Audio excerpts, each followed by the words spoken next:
evening, ladies and gentlemen. I'm your host for today, Luis Vasquez. And here we're gonna talk about two movies, Disaster movie and the Shawshank Redemption. But please present yourselves. I'm Josue, and our producer had the lovely idea of saying, "Hey, let's take a look at the highest rated and lowest rated movies on IMDb." Hmm. And I am still feeling the scars from the lowest rated movie. For me, I feel like he just chose to either take my heart or take my brain out. Yeah. In the end, that he took both. Both, and I'm just brain dead. Yeah. Just It's so that's still talking. it's a fascinating experiment to make us see the worst movie of IMDb and the best movie of IMDb. So Definitely. it'll be interesting for sure. It's interesting. Yeah. And the choices Yeah, are interesting too when you think about it. of Mhm. course. Hmm.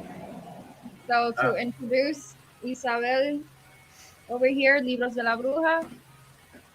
Mhm. Oh, okay. Alejandro, you know me from 1,000 podcasts, so That could be another podcast. that's true. the thousand podcast, the Yeah, the thousand and thousand- one podcast. Thousand It's and one podcast. Podcaster it's with uh 1,000 podcasts. the 1001 podcast. It's themed after the Arabian Nights. Ooh, Yeah. I like it. I like it. Every episode is reading one of the various tales. Perfecto. I think that's great. Such a good idea. Hmm. Uh, Yeah. so, so Louis, what episode are we? Which movie are we gonna talk about first? Well, we first gonna talk about the worst movies since we know how to criticize terrible movies. Let's go into one of my least favorite movies of all time, disaster movie. Yeah. Oh, yeah. Let's do this. All right, so this is where I usually do the premise of the movie, but here's the problem: there's no premise to this movie. How can you say such a thing? Well, the idea is It's the end of everybody the world, man. everybody knows what they call the movie movies of the 2000s. There's the scary movie series, which parodies scary various horror movies. There's epic movie, which mostly parodies Chronicles of Narnia, among other movies of the genre. There's date movie, which parodies comedies. And from the title, you think, okay, disaster movie. So it's parodying the day the Earth stood still in 2012 and stuff.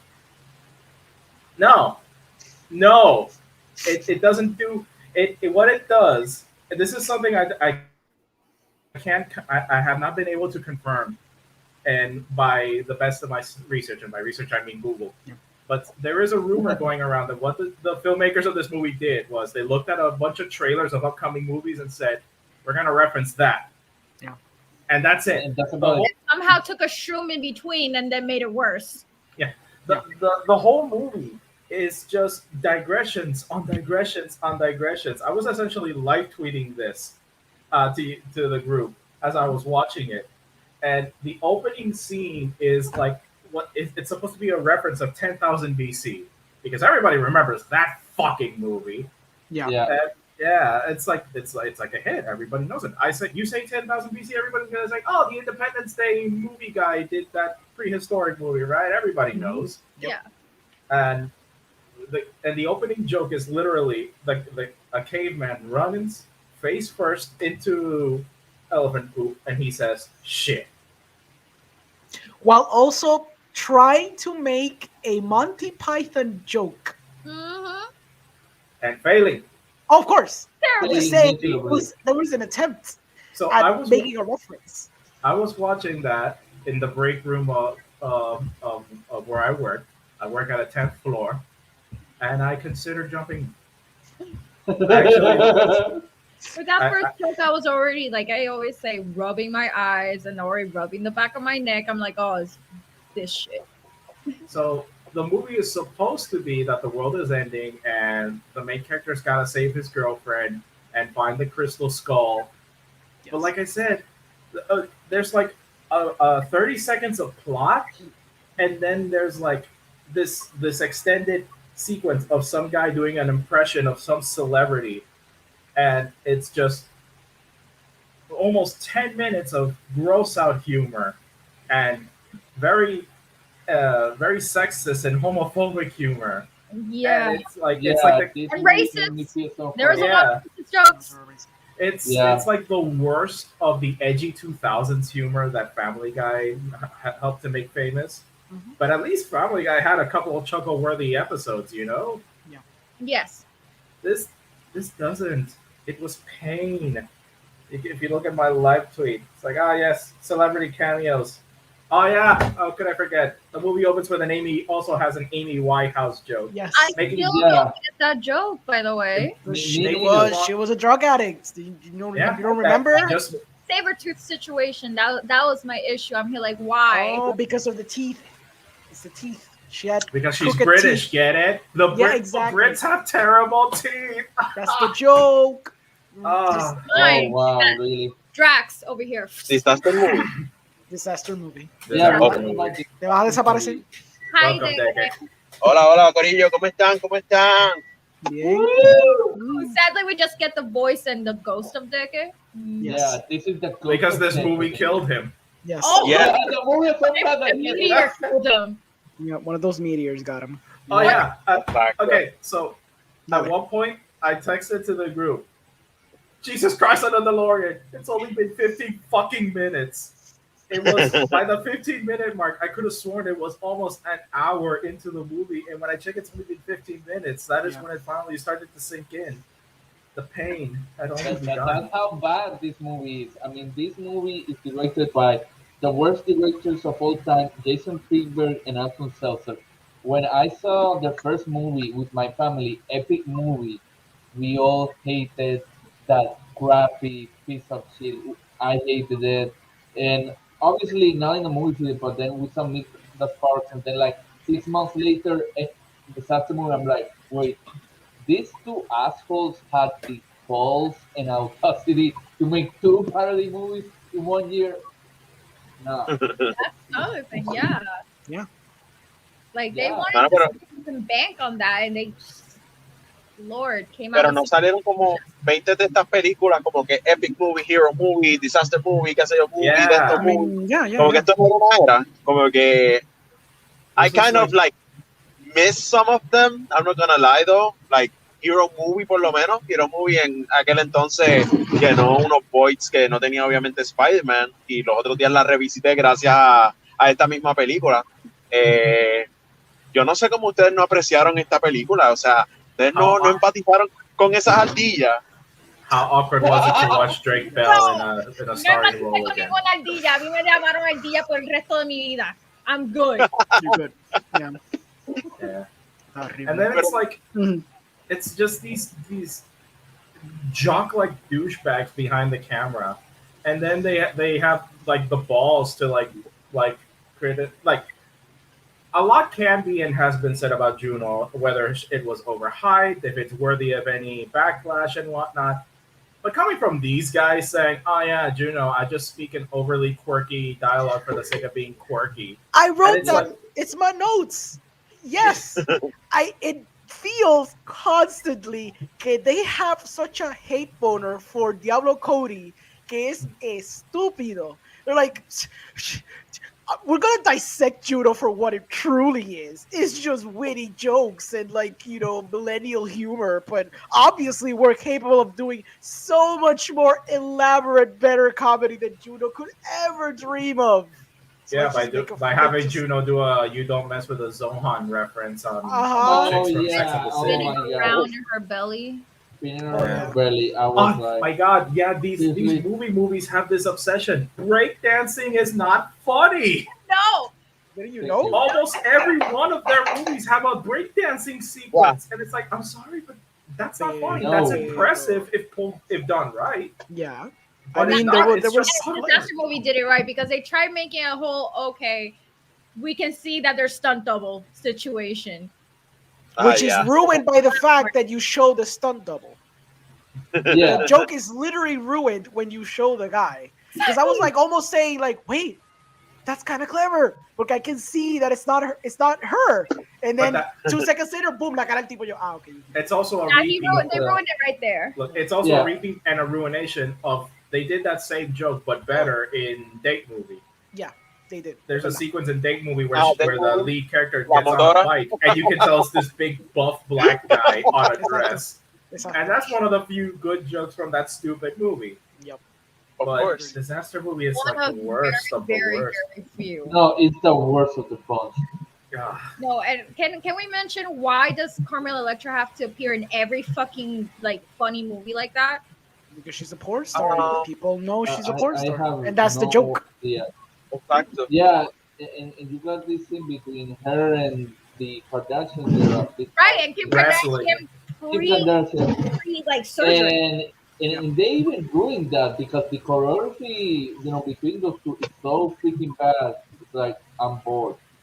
It's And- that it's that lazy notion of like it doesn't have to be good because the crappiness makes it funny. Yep. It's like Monty Python. No, Monty Python knew how to write around their limitations, thus Exactly. making it funny. They didn't do it to be lazy. Yes. Exactly. It becomes ridiculous when you consider the fact that el budget era 20 millones. So they had money to attempt like elaborate set pieces, which they did. Because when you think about it, like ese musical sequence where they were basically parodying the High School Musical, that's Yeah, pretty damn elaborate. Pretty ridiculously elaborate. Bueno, para lo que es. I still hated every second of it because I'm Oh, of course. not a big fan of High School Musical in Oh general. yeah, but then course. that's a digression within the I digression don't like because the repeated music in my head and that the whole impetus of that scene is because the main character is trying to get over his girlfriend. And then the guy is like, "What you need is a High School Musical sequence," and they have a High School Musical sequence. Just do And it, then, exactly. and then within the High School Musical sequence, which is already like almost 10 minutes long, Mhm. then Justin Timberlake out of nowhere shows up, and and yeah, then he talks about, and then Jessica Simpson shows up, Yep. and then they have like another digression with her, Yes. and then they come back to the actual plot. Yep. They advance for a few more seconds, and then they do a wanted joke. Yes. yeah. Which goes on forever. And Forever. It has layers because then it's not a wanted joke. It becomes another joke unto itself because it started off being a super bad joke. And then it became a Carmen Electra joke. Then it became a wanted joke. And then I think it became two more jokes so that it became like Inception of bad jokes. And then it was just like kicking up the levels again to remember like the original joke, which was super bad. Look, since we're not doing this live, and we're pre-recording this because we got busy schedules due to the holidays coming up. Yeah. I just hope that the editor puts some clips just to prove our point. Oh yeah. Please. Yes. Yeah, Because please. like El editor no va a hacer eso, el editor es bien vago, él no va ni a escuchar esta parte. Después de que- Bótelo, bótelo. and it's like and it's also just very mean spirited, Yeah. And, Yes. it also really shows to me that they don't get what they're parodying. No, Yeah, but I'm not no, because but- if you pero- see that in the Stillers, you can see that in the transitions. Yeah. They didn't know what the fuck they were doing. Like Exacto, pero I ellos están conscientes que muchas de las cosas que ellos parodiaron, ellos genuinamente no la vieron, ellos se basaban en trailers. Porque entonces, that's what I was la saying. fecha para la que salió esto, algunas de las películas que ellos se parodiaban todavía no habían salido. So, era como que, pues, ¿qué exactamente ellos podían parodiar? Porque parodiar un trailer, tú no tienes ningún tipo de sustancia sobre la historia. Y eso era como que cositas que se nota en el pedazo donde ves a Iron Man, Hulk y todas estas cosas. Son las películas que obviamente ellos no tenían contexto, pero las tenían que incluir, porque más o menos salía para una fecha cercana a esas películas y le podía dar un boost a ellos mismos. Y me imagino, si no me equivoco, porque lo triste de esta película y el factor que a mí me deprime de esta película era que yo trabajaba en el cine cuando esta película estaba en el cine.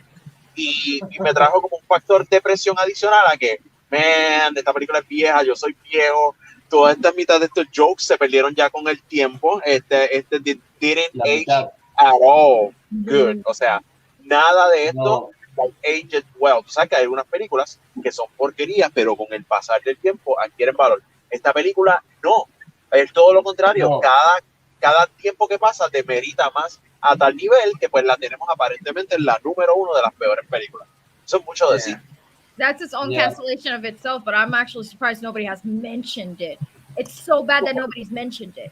It's very forgettable. No vale la pena pelear por decir que esta película es mala, ¿me entiendes? Man, going back to like how they didn't, like you knew they didn't know what they were talking about. They were like, we have to put the crystal skull in the temple to save the world. How do you know that? I saw Indiana Jones and the Kingdom of the Crystal Skull. It's like, look, I know not a lot of people have seen it recently because a lot of people didn't like it, but I still remember enough to remember that Indiana Jones and the Kingdom of the Crystal Skull was not about saving the world with the Crystal Skull. Yep. It was just it was about aliens. Exactly. Basically, yeah, at the end. So you didn't even watch the movie. You're not even referencing it right.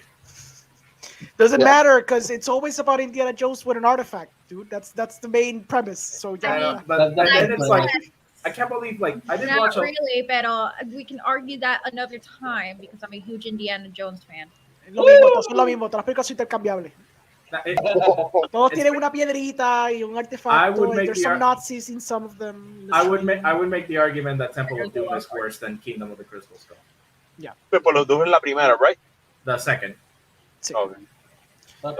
So de que cuando tú trabajabas en el cine y la gente estaba viendo Disaster Movie, ¿cuánta gente estaba riendo? Porque yo sé que no está riendo en esa sala. Probablemente. Y no, fuera de chiste, había mucha gente riéndose. Yo recuerdo cuando mis compañeros de cine y yo fuimos, o sea, como que cogimos nuestro día libre y fuimos a verla. Y generalmente en ese momento, en ese estado de mente, habían escenas que sí nos reímos. O sea, estuvimos por meses, nosotros limpiando sala y de repente alguien decía Evil incarnate. Como que había cosas de la película que we keep mentioning, pero ya, no es como que una película que se quedó con nosotros en nuestras vidas y forjó como que nuestro futuro a tal nivel que la tuve que volver a ver para acordarme de ella. Y había muchas partes que decía, de aquí salía esta referencia que en mi mente vagamente estaba en un hard drive como que perdido. Pero lo único que, vuelvo y repito, yo me acuerdo de esta película y lo único que nos reímos era Alvin and the Chipmunks, porque también Alvin and the Chipmunks estaba próxima a salir. Y era como que este rebranding de la visión que teníamos de la película que iba a venir, y de repente vimos estas otras ardillas, a tal nivel que cuando vimos la película nos daba risa porque inmediatamente venían las otras ardillas a la mente. Era como que, in that sense, it worked en ese entonces. Pero como otras personas ven estas películas, hay muchas referencias, no lo van a entender. Hay muchas personas que no saben que es Amy Winehouse. Hay muchas personas que no saben que ellos se están vacilando Year Zero, ¿correct? Es la que ellos se están vacilando. No, Year Zero no. No, 10,000 BC. Exacto. Yeah. Which Beowulf, the joke is, I am Beowulf. And then since they didn't know what to reference because they don't even read Beowulf, they were like, well, Beowulf's gay. That's the joke. Because being gay is funny because... Porque esto era un chiste en ese entonces que aparentemente para ellos funcionaba, como decir que un personaje gay, qué gracioso, era como que lamentando, estaba esa época que eso eran los chistes, man. Yeah, let's not kid ourselves. Yeah, no es como que they did this. A lot of movies did this. Of course. We can't fully blame them for doing this. This movie is yet another example of the joke about how transgendered people are there to trick you. Oh, yeah, porque tuvo ese chiste también. Y esto era uno de los escritores de you didn't know right? me. I'm here like, Lord. Yeah.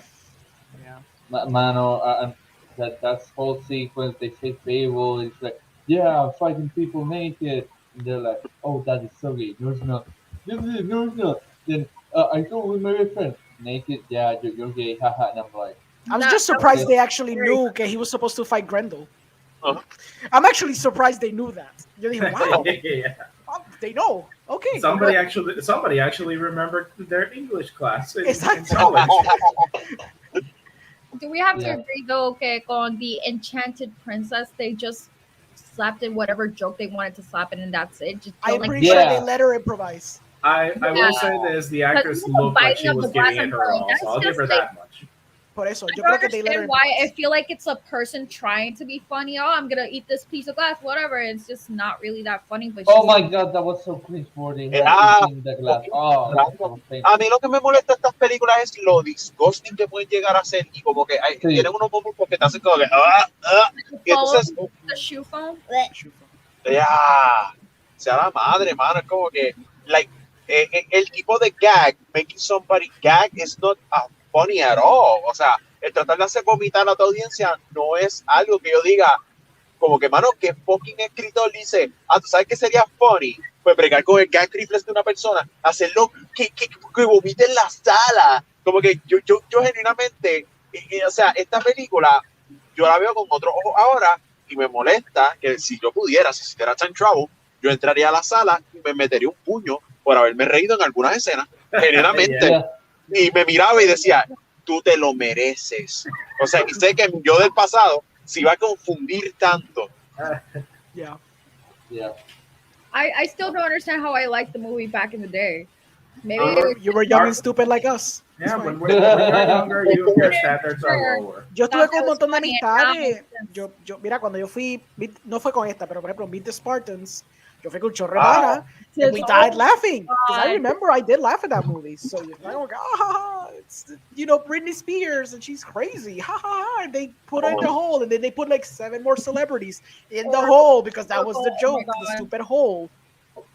So yeah, I remember laughing at that. So And the abs. Oh my god, no. And of course, all the gay jokes. You tapped it. Oh, no, yeah, yeah. I was never gonna tap. Yeah. Pero, Se la madre esa película.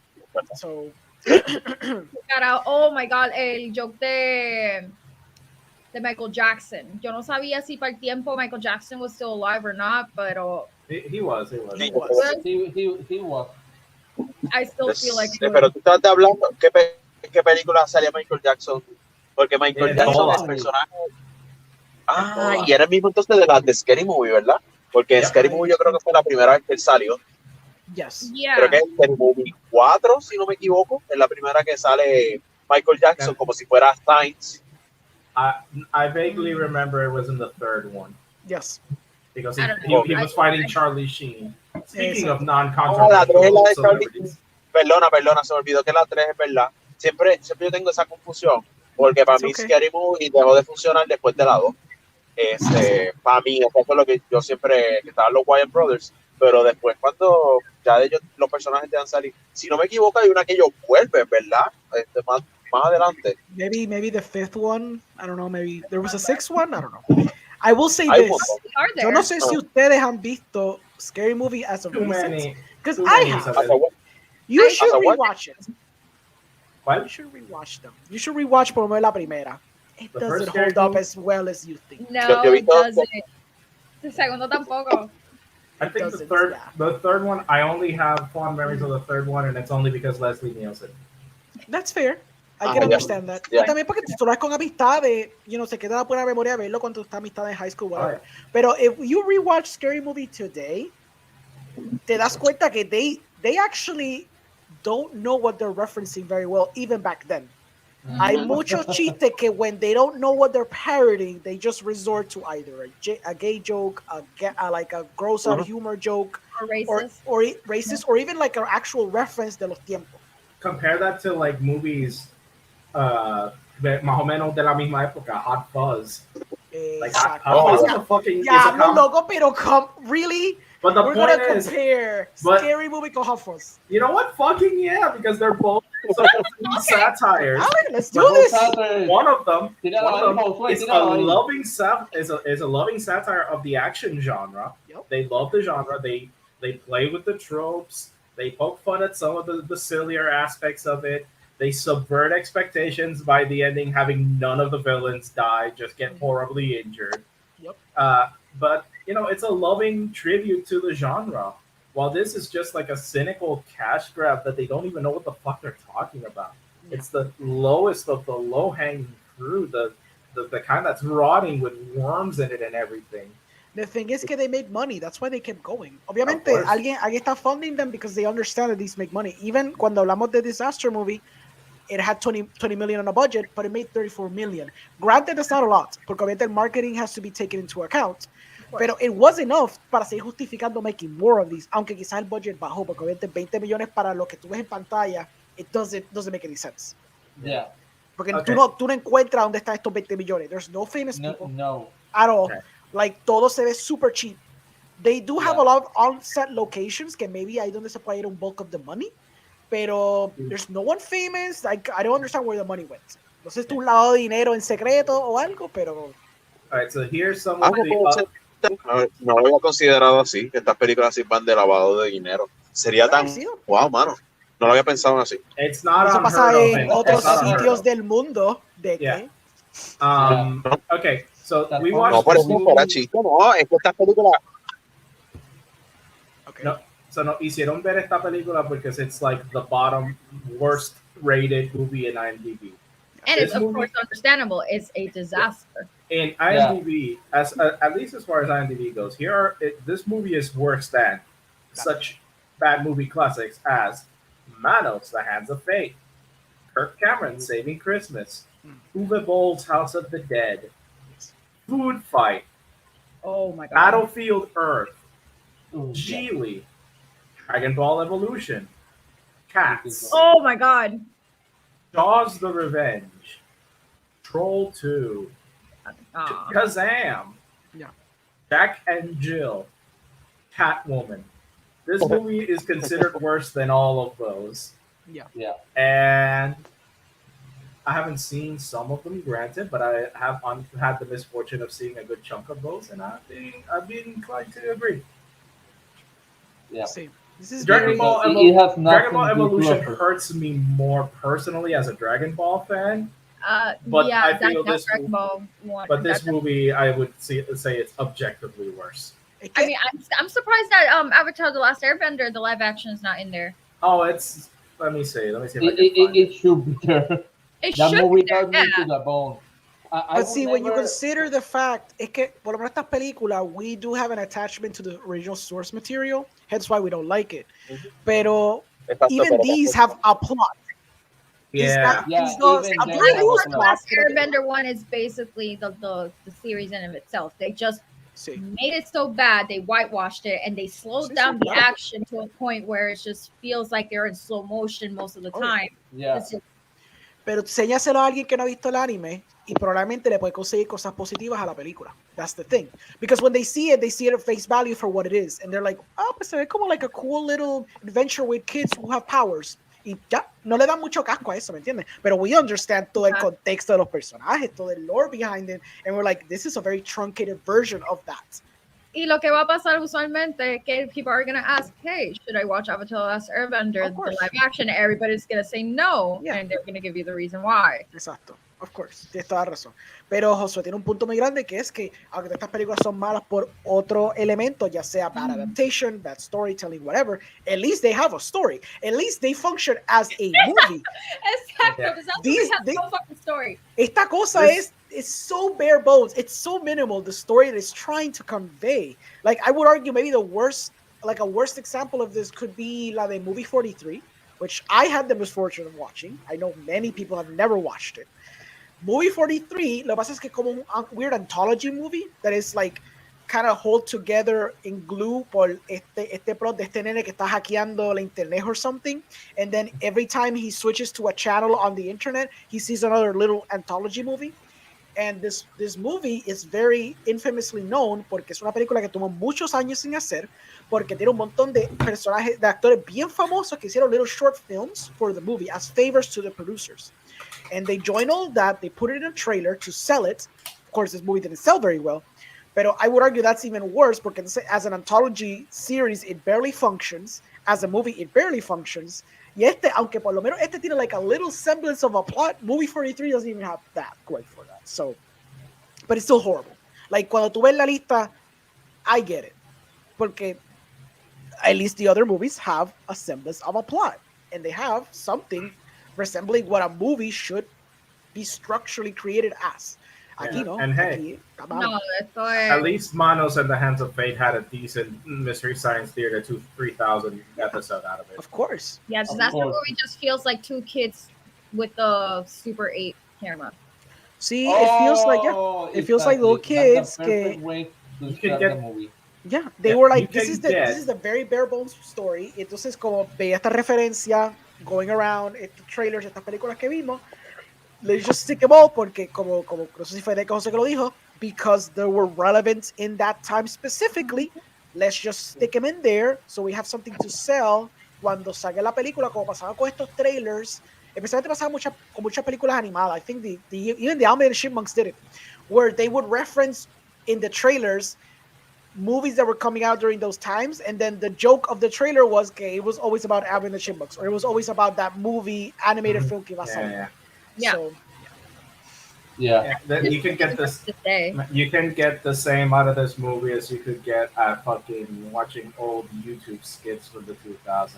And at least those have the mercy of being Ooh, short. burn. Yes. Jose just burned disaster Sí. movie to the ground. So would you think? Do you think the como que the creation of como the throwaway gag que fue cemented mucho por Family Guy? Do you think that's what created this type of como que chiste, por decirlo así, I'm not sure if they created it, but Family Guys and cemented by it?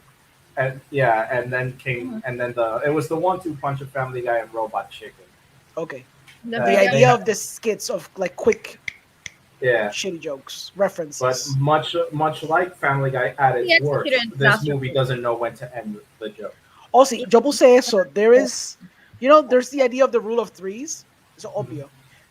Cuando tú haces el chiste de Miley Cyrus, she revives 4 times. Or So Yeah. even in a rhythm sense, como que it broke me. Yo estaba como que, okay, so la tercera vez cae muerta, perfecto. Then she gets up again. I'm like, guys, don't you even know like the basics? and ads until like The Yeah. head-on joke. Miley Cyrus.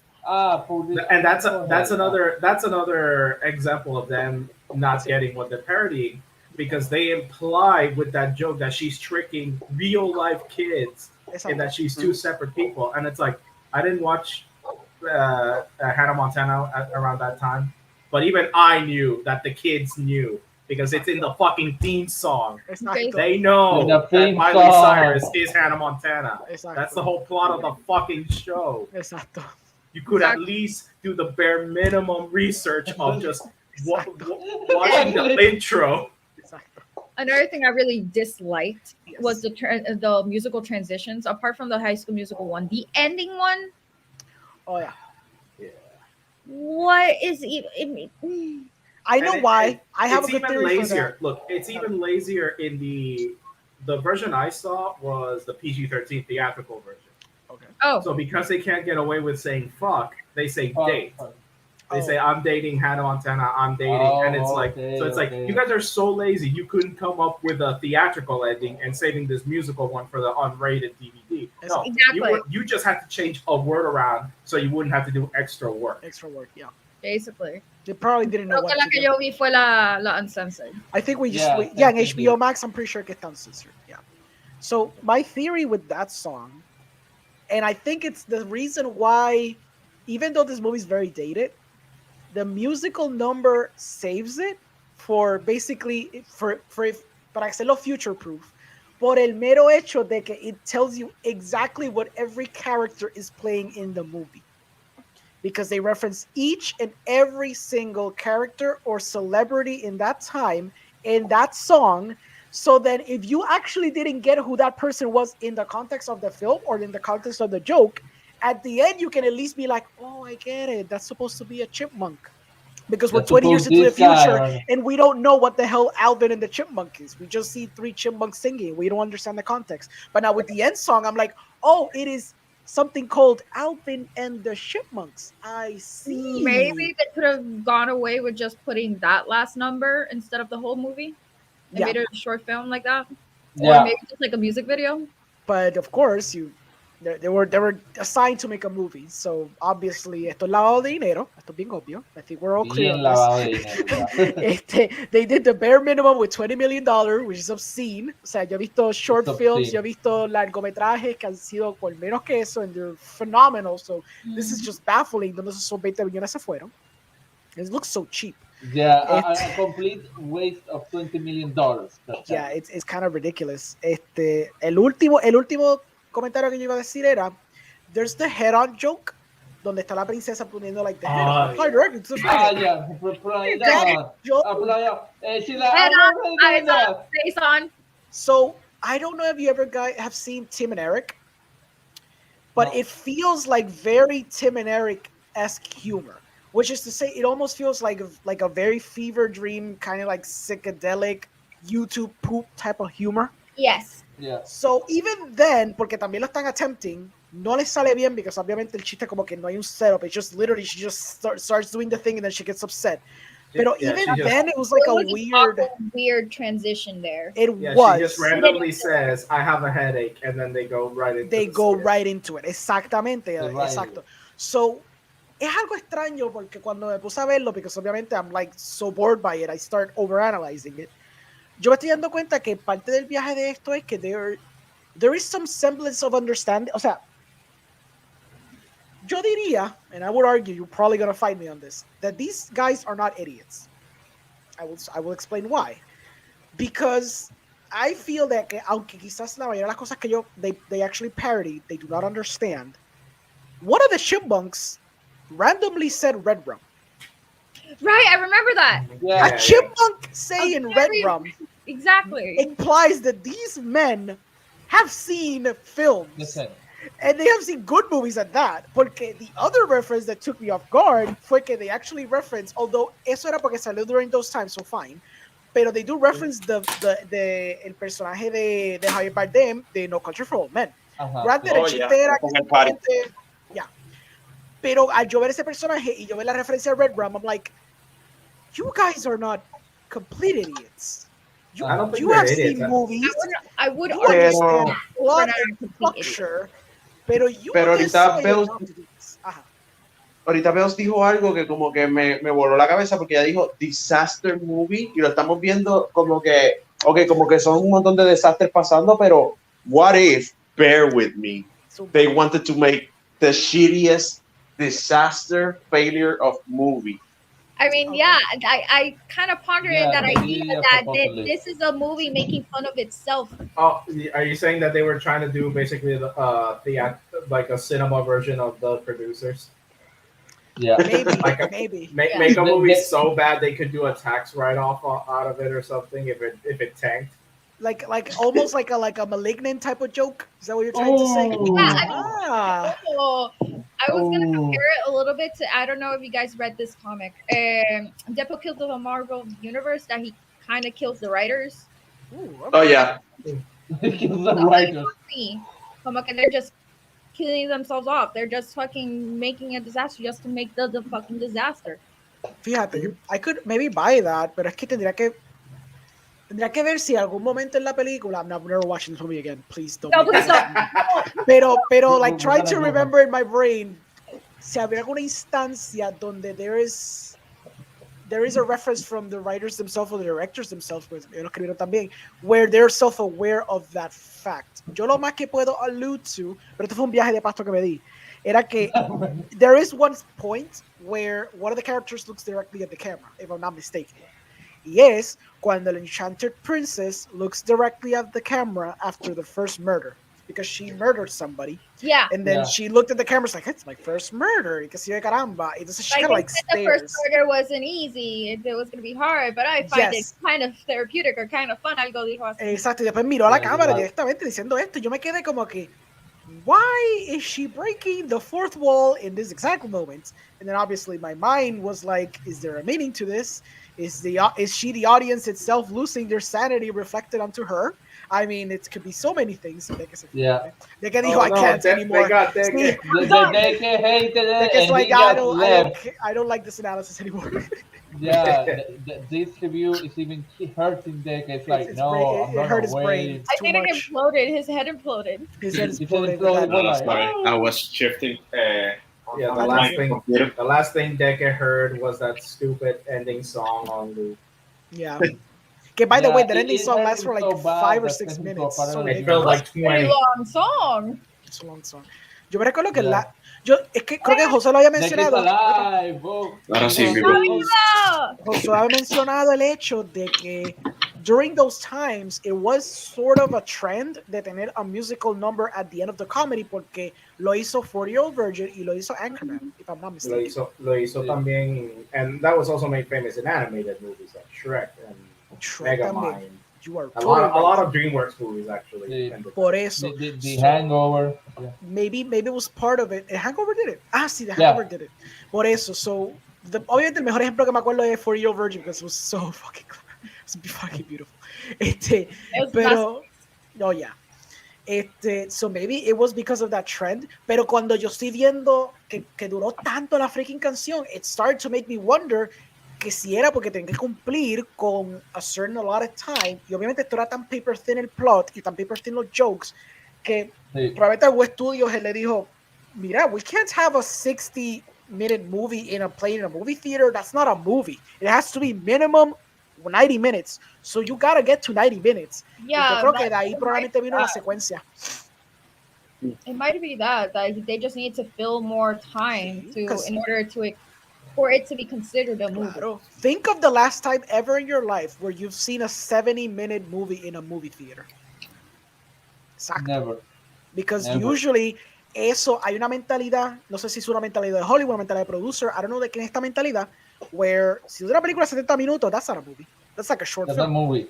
Yeah. That doesn't It feel has like a to be film. minimum 90 minutes long. Exacto. And it's like a weird, como que, thing that people have structured to be. We can actually dive into the history of cinema. Yeah, Well, yeah, películas eran yeah, más cortas it's antes. that when Movies used to be like 50 minutes people- long, and that was an actual movie. You know? Yeah. If you Yeah. watch some of the When old, was the point where they transitioned from anything can be a movie to it has to be 90 minutes or more? Yeah. That's a good. Is that I think it's because the logic is that when people usually like write a script, it's divided under 3 acts, and each act has to last 30 minutes minimum. Yeah, So that's minimum. why not it's an only hour, that, 9 also minutes. But that still equals at 60 minutes. not only that, but also Right. back in the day, Right. people No, didn't go so to 3 the acts, 30, 30 30. minutes, 90 30, minutes. 60, Sorry, 90. my math went wrong. Yeah, No worries. not only that, but it's also back in the day in the movie theater. You didn't go just to watch the movie. You would watch newsreels, you'd watch shorts, you'd watch Yeah, the episodes. trailer. It was like a of whole movie serial. experience. Right. It's an Yeah. experience. You're right. Yeah. So también es la cosa because they want to grab your attention. So obviamente, at the advent of losing those little shorts, those little serials que eran más cortos y sin tener televisión, you gotta justify tener algo épico, algo grand scalier, por Yeah. decirlo así, que para justificar tú tener una experiencia en el cine que you cannot recreate in a 20-minute TV show, por decirlo así. So yeah, I can understand de que algún momento pasó el shift. Tienes toda razón. Maybe when they stop showing little shorts or little serials or little B movies antes de la película del main attraction. Probablemente cuando pasó ese shift, ahí dijeron necesitamos llenar ese bloque. So that's where we're going to extend the length of these films. Right. Yeah. No, yeah. God, but it's just that the plot is so horrible because we got this guy named Will who has like, I don't know, for some reason he cannot say I love you to his girlfriend Amy, Commitment and issues. That's what they commitment wanted to make issues. fun of. Commitment issues. Yeah.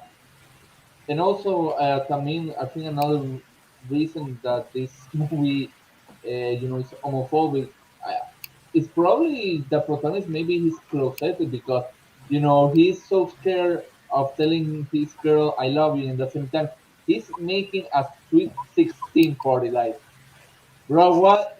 What the hell? Porque MTV had that famous show, The Sweet 16. Eso era todo.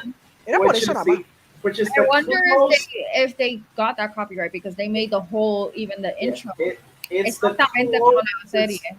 closest thing to a joke besides the dancing obvious stuff though. The other closest thing to a joke they've had was you're gonna come to my sweet 16, you're 27. Yeah. Like in a better movie that could have I worked. could have remember worked. this. He's 25. Oh, it's 25. The, memory. the only other semblance of a joke that Yeah. I didn't laugh, but I went like that could have worked if done better was when Iron Man gets crushed by a cow and then he's all that's left is a can. It's just Yeah. a tin can. I'm like, that's very Looney Tunes in a That's in a better paced, better executed scenario that could have gotten a laugh out of me. ¿Tú te diste cuenta que cuando sale el Hulk, they actually went to the effort of doing forced perspective so he could look bigger? Mhm. So por eso es que te digo que these people, or maybe the cinematographer or someone there is not an idiot, and they kind of knew what they were doing. They were like, okay, we're doing the Hulk. We can't make the Hulk like a normal dude guy. Como que el otro dijo, verdad, we gotta use like actual cinema tricks, like a forced perspective. I don't think the directors are incompetent. Or Oh, no, yeah, I idiots. agree. I just think they're assholes. That's They're fair. doing it for the moolah. That's fair. Always for the moolah. I mean, all of them Always are for the moolah. Even the people we love are for the moolah. But in this Exactly. case, it's too obvious. Yeah. It's Be more so subtle. obvious. Yeah, Yeah. it should have been a little bit more subtle. More subtle. a little bit more thought. Which is weird because that's the when you think about it, the cow joke is one of the few jokes that actually references a disaster movie que fue Twister. Ajá. Yeah. Y A few times. ¿cuál fue la otra? The Day After Tomorrow. Yo creo que esa fue la otra. Sí, esa That's fue la the otra Day where they After actually Tomorrow. referenced. Everything was cold. Sí. Porque los meteoritos, ¿qué podría ser? I don't even... Was there a movie that... Armageddon. Armageddon. Sí. Right, Armageddon. Armageddon. Thank you. Armageddon, You're right. yeah. You're right, Armageddon. I Es don't que eso wanna está close luz. my eyes. Está luz decir Armageddon. You know? I don't want to I fall don't asleep. wanna close my eyes, and I don't wanna miss a thing. I Do want you to know miss que Armageddon everything is in the Criterion Collection? It's actually Yeah. considered... Yeah, it is. Yeah. because of the song. No, there's arguable elements que Armageddon tiene que se Okay. puede justificar as art, you know. Like Yeah. I don't like the The I don't like the visual effects as well. Transformers movies, but for anybody who says, "Oh, Michael Bay is a horrible director," I'm like, well, he does have a movie in the Criterion Collection. Yes, he does. Yeah. I'll give No, him. no, I'll el- give him that much. At least. Mira, el Bayhem, como se le llama eso, el Bayhem is a thing, and that man knows how to construct a really good action set piece and a really Yeah. bombastic, explosive sequence. Él lo sabe hacer muy bien y le queda y lo action, los camera movements que él hace, especialmente cuando tú ves las películas de los Bad Boys, the Bad Boy movies, they're really phenomenal camera movements. Lo que pasa es que en Transformers, como hay tanto freaking editaje y cortes abruptos, cortes bien rápido, para hizo esa ruina y no puedes ver la cinematografía que él tiene, but the man, he's a very capable person. Lo que pasa es que pues he's very well known por esos Transformer movies and they're pretty horribly made. So, está jodido. Pero he used to make pretty decent action movies. Very good one. To be honest, I kind of enjoyed the first Transformers movies, and I think it even deserved to win the Oscar for Best Visual Effects because it lost to the Golden Compass. To me, the Golden Compass was a terrible movie, you know. Sí. But, Wait, which movie are you referring to? Okay. The Golden Compass. No, yo sé cuál es esa, the other one. The first Transformers movie. The first one. Okay. Yeah, I agree. To me, it was pretty solid, and I looked- think the visual effects it deserved the Oscar instead of the Golden Compass. I agree. Lo que pasa es que, no sé si te acuerdas de Golden Compass, ese oso looked really good. Like, really Yeah, photorealistic. CGI on Golden Compass was Sí. top tier. Great. Horrible story. Made no sense. Oh, yeah. To me. Really made no. Y después de ver la serie en HBO, I'm like, yeah, this really made no sense to me.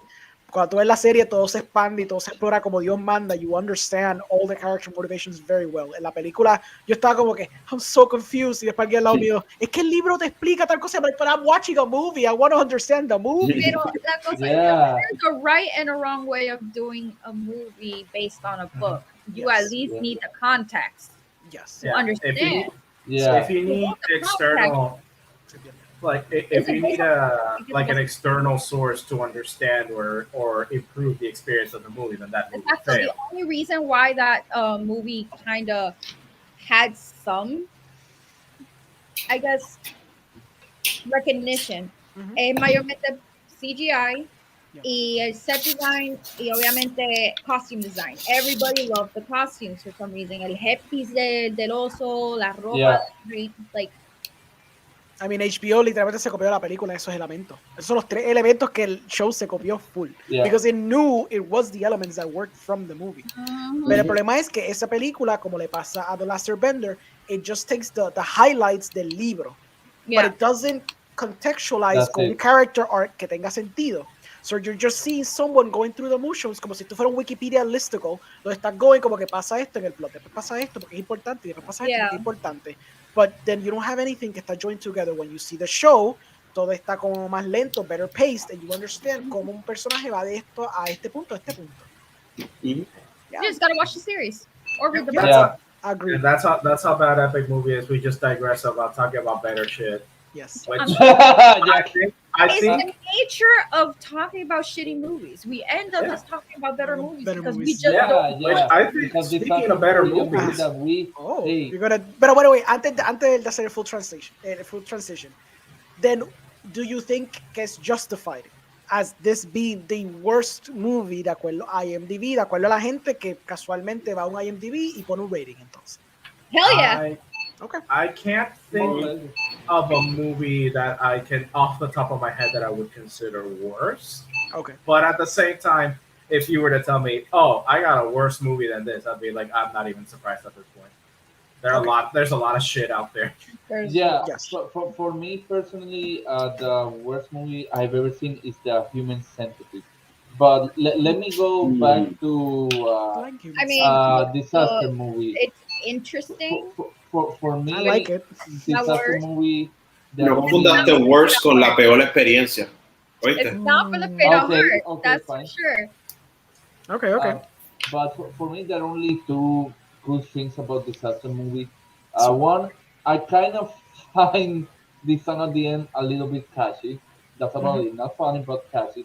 yep. Second, there is another movie podcast I follow. They now call themselves Double Toasted, but back in the day, they used to call themselves the Spirit Crow, and they had their own rating and how they rate the movie. And the lowest rated was same old bullshit. Okay. When this movie came out, they hated so much they created another rating, the fuck you rating. Yeah, fuck this movie so bad. I'm also so proud about this movie is that it got nominated for 6 Razzie Awards, including Worst Picture, and it won nothing in its life. Come on, Razzies. Come on, give them at least one award because they deserve to win all of them. Like, consider one of the worst movies of all time, and you don't even give That's a one day. Razzie to this piece of shit. It's like, Yeah, come on now. yeah, yeah. I Oh, uh, I feel like yeah, in terms of like what you would try to analyze as a movie, when you deconstruct what a movie is, I guess this movie faults como que no funciona as a movie.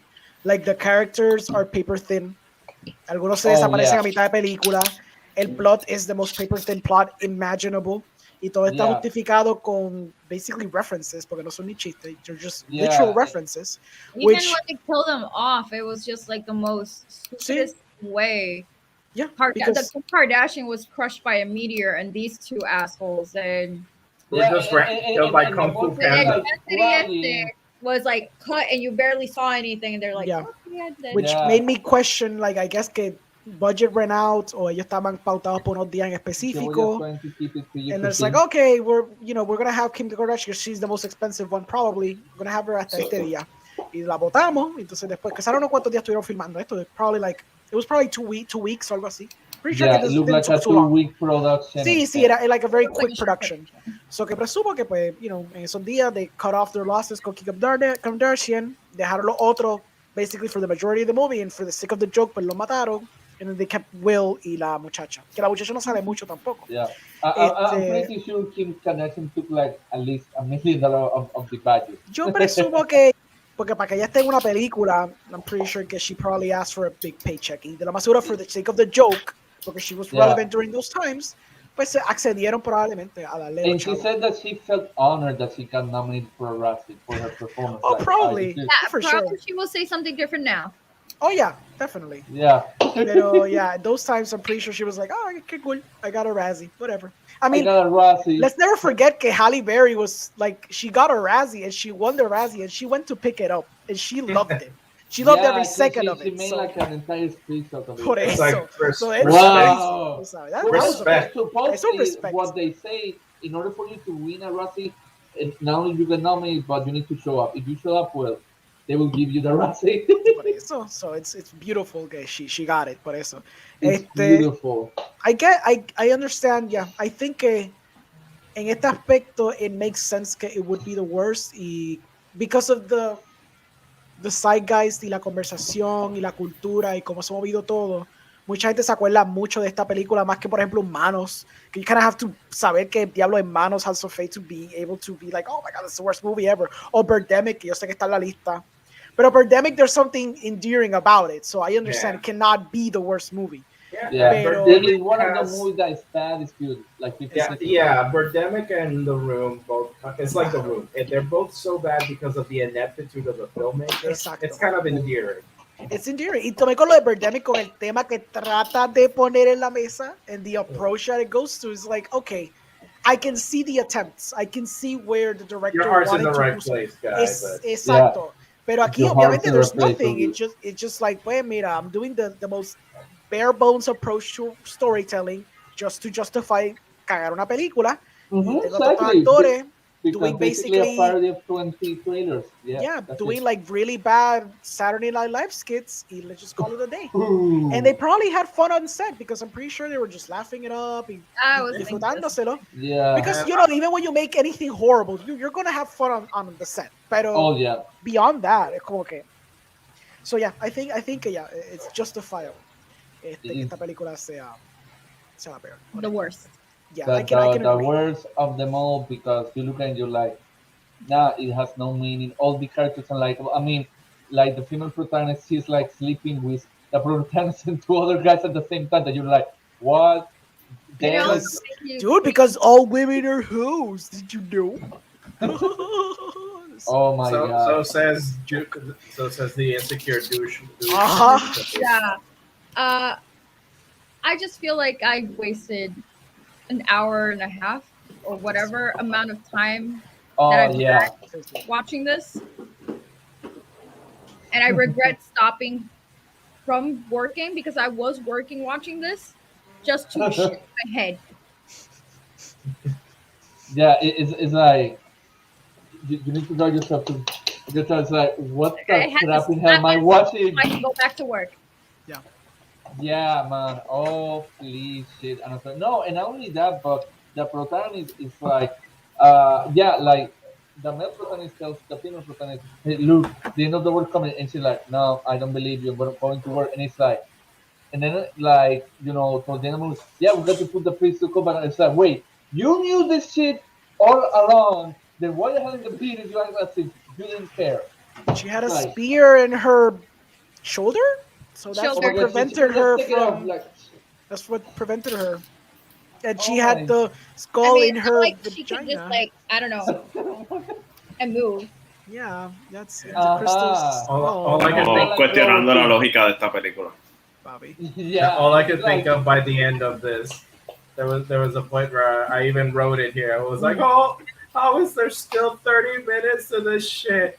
And all I could do was quote this bit from Mystery Science Theater 3000, where the robot just snaps and goes,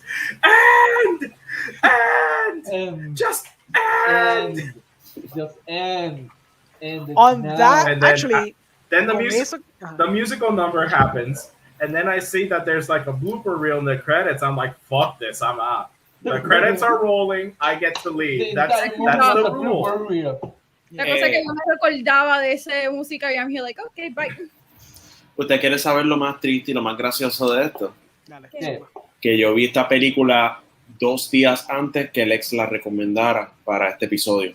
Yo no la vi por referencia del ex. So, el daño del ex en este caso no funcionó conmigo, los lastimó a ustedes. Ya lo había visto. Porque una parte de mí dijo, ve esto, you'll thank me later. Como que lo vi on my terms. Intuitively, you were like, yeah, I feel like was gonna recommend it. Like, I'm pretty sure algo me dijo. I'm gonna watch it. Algo me dijo, ve la película, dale, vela. Y yo como que, sure. Y le di play. Y la vi. Claro, sufrí. Pero cuando Lex lo dijo, internamente como que sonreí porque Lex no logró que yo la viera. Fui yo mismo. So you were in control of your own domain. Te tiraste el paracaídas primero, yo. Yo, cuando él tiró, por eso yo tiré el chiste de, yo estoy viendo Epic Movie, porque realmente yo estaba viendo Epic Movie, porque ya había visto Disaster Movie. So, I went into full circle, yo vi todo, como que vi Epic Movie, Hero Movie y Disaster Movie, vi las 3. Superhero Movie, though, it's kind of, you know, tiene su... At least it's making fun of the genre. Yeah, por eso. Must be awkward to watch Drake Bell again, though. Okay, then that's that I remember. Yeah. Holy shit. Understand. Yeah, and I'm still surprised that these guys are still being able to make more movies. You know, I obviously haven't seen it because the Disaster movie, that was like, no. They got progressively, como que they got less money for each iteration de las películas que hacían. Y creo que la última que hicieron fue probablemente una parodia de either Twilight o The Hunger Games. No me acuerdo cuál de las dos fue. I think both. One. I Sí, think yo sé que first hicieron ambas, came pero no sé cuál fue la Vampire. última, lo que quiero decir. And they got progressively less money for these movies, but they keep making them porque, a pesar de todo, there's still an audience for this. Let's not kid ourselves. That's why they kept making them. Claro, ya para lo último estaban en VOD, right? So no era como que estaban en cine, pero they would still get people to buy these films y como que rentarla. So there is an audience. It's not us, obviously. I mean, people will probably see the poster como pasa con los asylum films when you think about it. You see the asylum movies. Yo vi hasta un ad ahorita de que they're making a Dune asylum film. I saw like a gigantic sandworm y todo, and the movie's coming like in a few days because it's trying to coincide obviamente con el Dune release. Y probablemente va a ser mala, pero hay una audiencia para eso. Una audiencia que people watch it unironically. Hay gente que cae en la cuestión de pensar de que esta es la película genuina.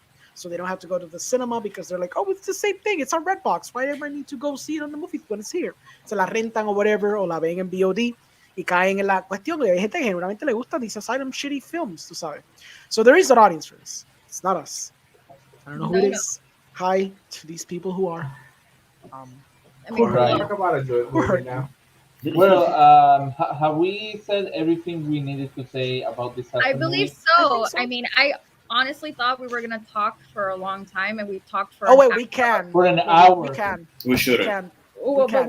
we should. Okay, We should. but we can. All right, yeah. We have Let it be to known. this. Okay, we could. Now let's go to the light side of movies.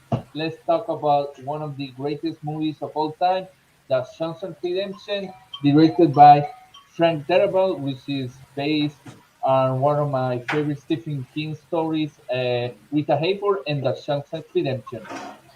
Yes. The Shawshank Redemption tells the story of Andy Dufresne, who was convicted of the murder of his wife and his wife's lover, though he insists that he is innocent.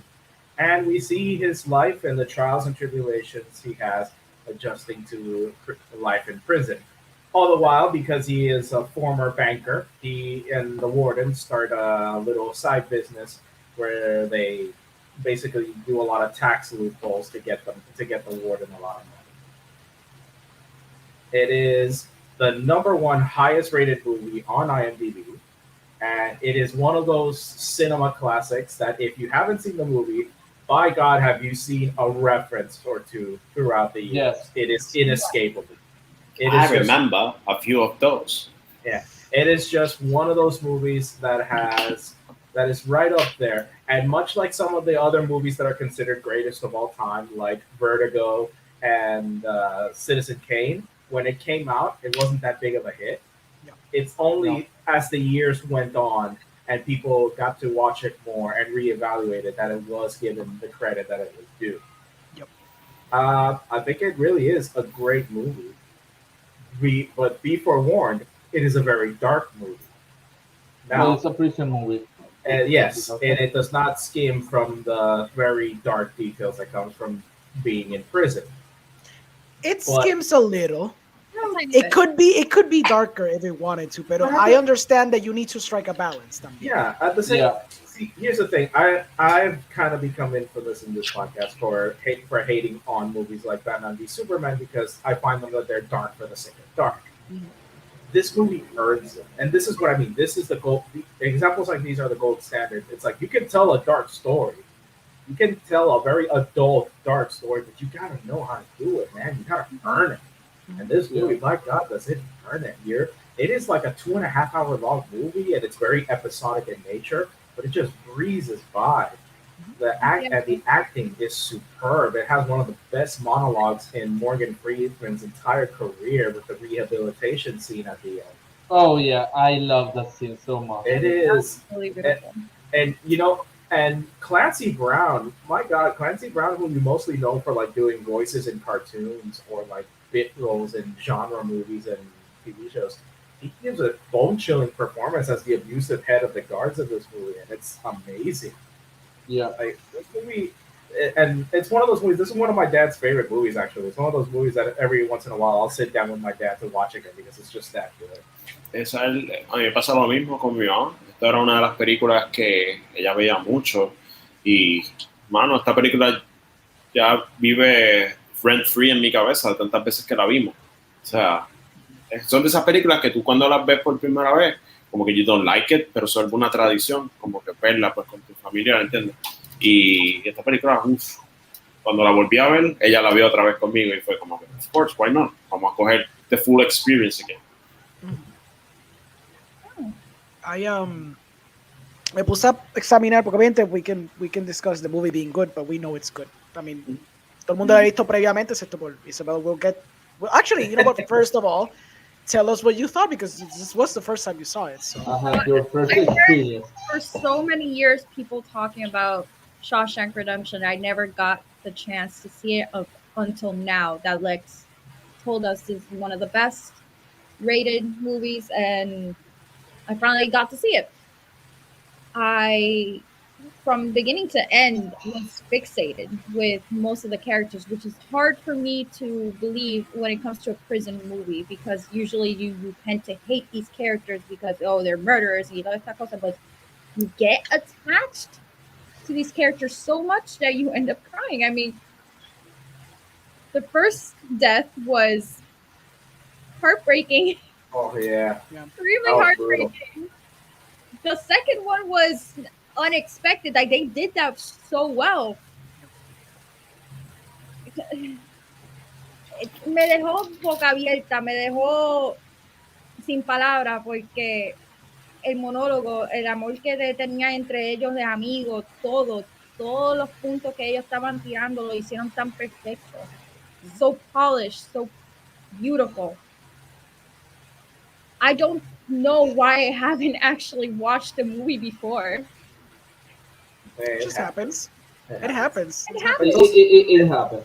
Yeah, and it's also the movie has a lot of narration, and normally narration is just like a very cheap, lazy way of like giving out exposition. But here, but it's Morgan Freeman. Oh man, it's Morgan Freeman, man. Morgan Freeman narrates it. It's like, man, there's a reason there's this running joke on the internet. It's like I want Morgan Freeman to narrate my life.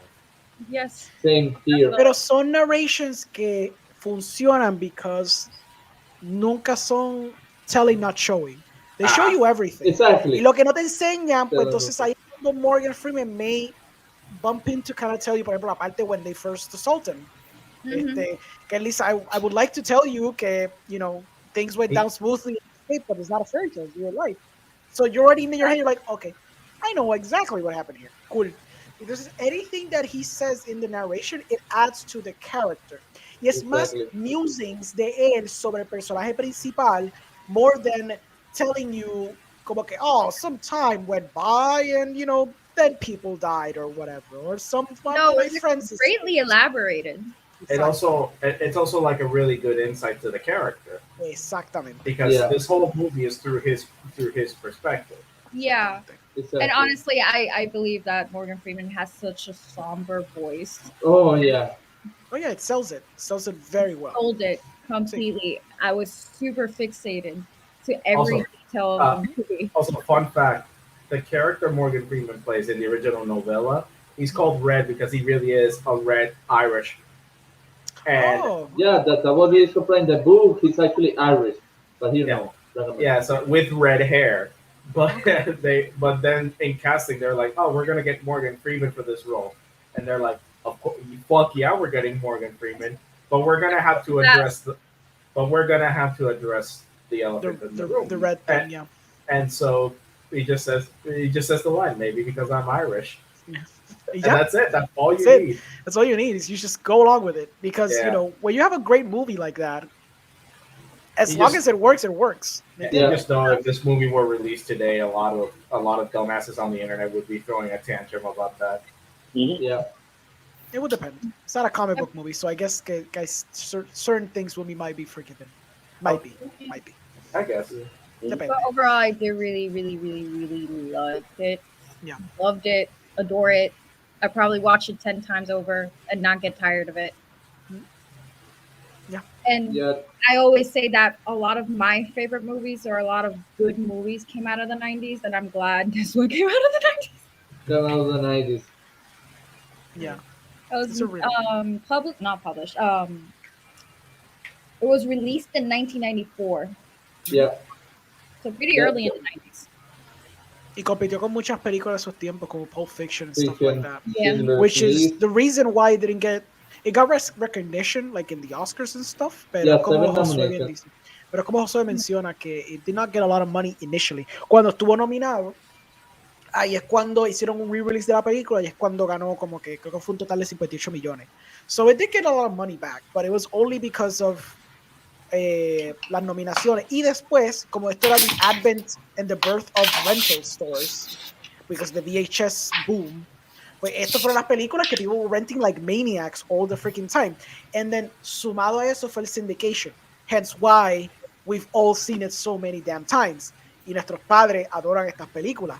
Porque cuando tú las sigues viendo en TBS and TNT constante freaking mente, it gets cemented in your brain.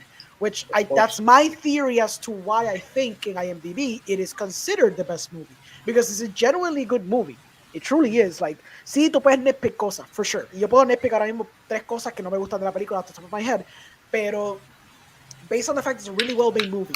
Entonces, después, cuando tú lo añades, atribuyes a de que constantemente estaba en el subconscious people for so many years. Even to this day, I'm pretty sure if you have a cable box, you put on TBS, you might find esa película cogiendo. I think that helped it a lot. Que se quedara la conciencia de la gente y que la gente remembers it so fondly as like, oh, like this is a great freaking film and it might be the best thing I've ever seen. Por el mero hecho de que I've seen it either so many times or maybe it's just generally a movie that, como la gente quizás no ve muchas cosas de, not art house, porque esto no es tan art house, esto es bastante Oscar baity, I would argue. Pero as far as Oscar baity movies go, es difícil pensar en otra película que está tan widely recognized como esta.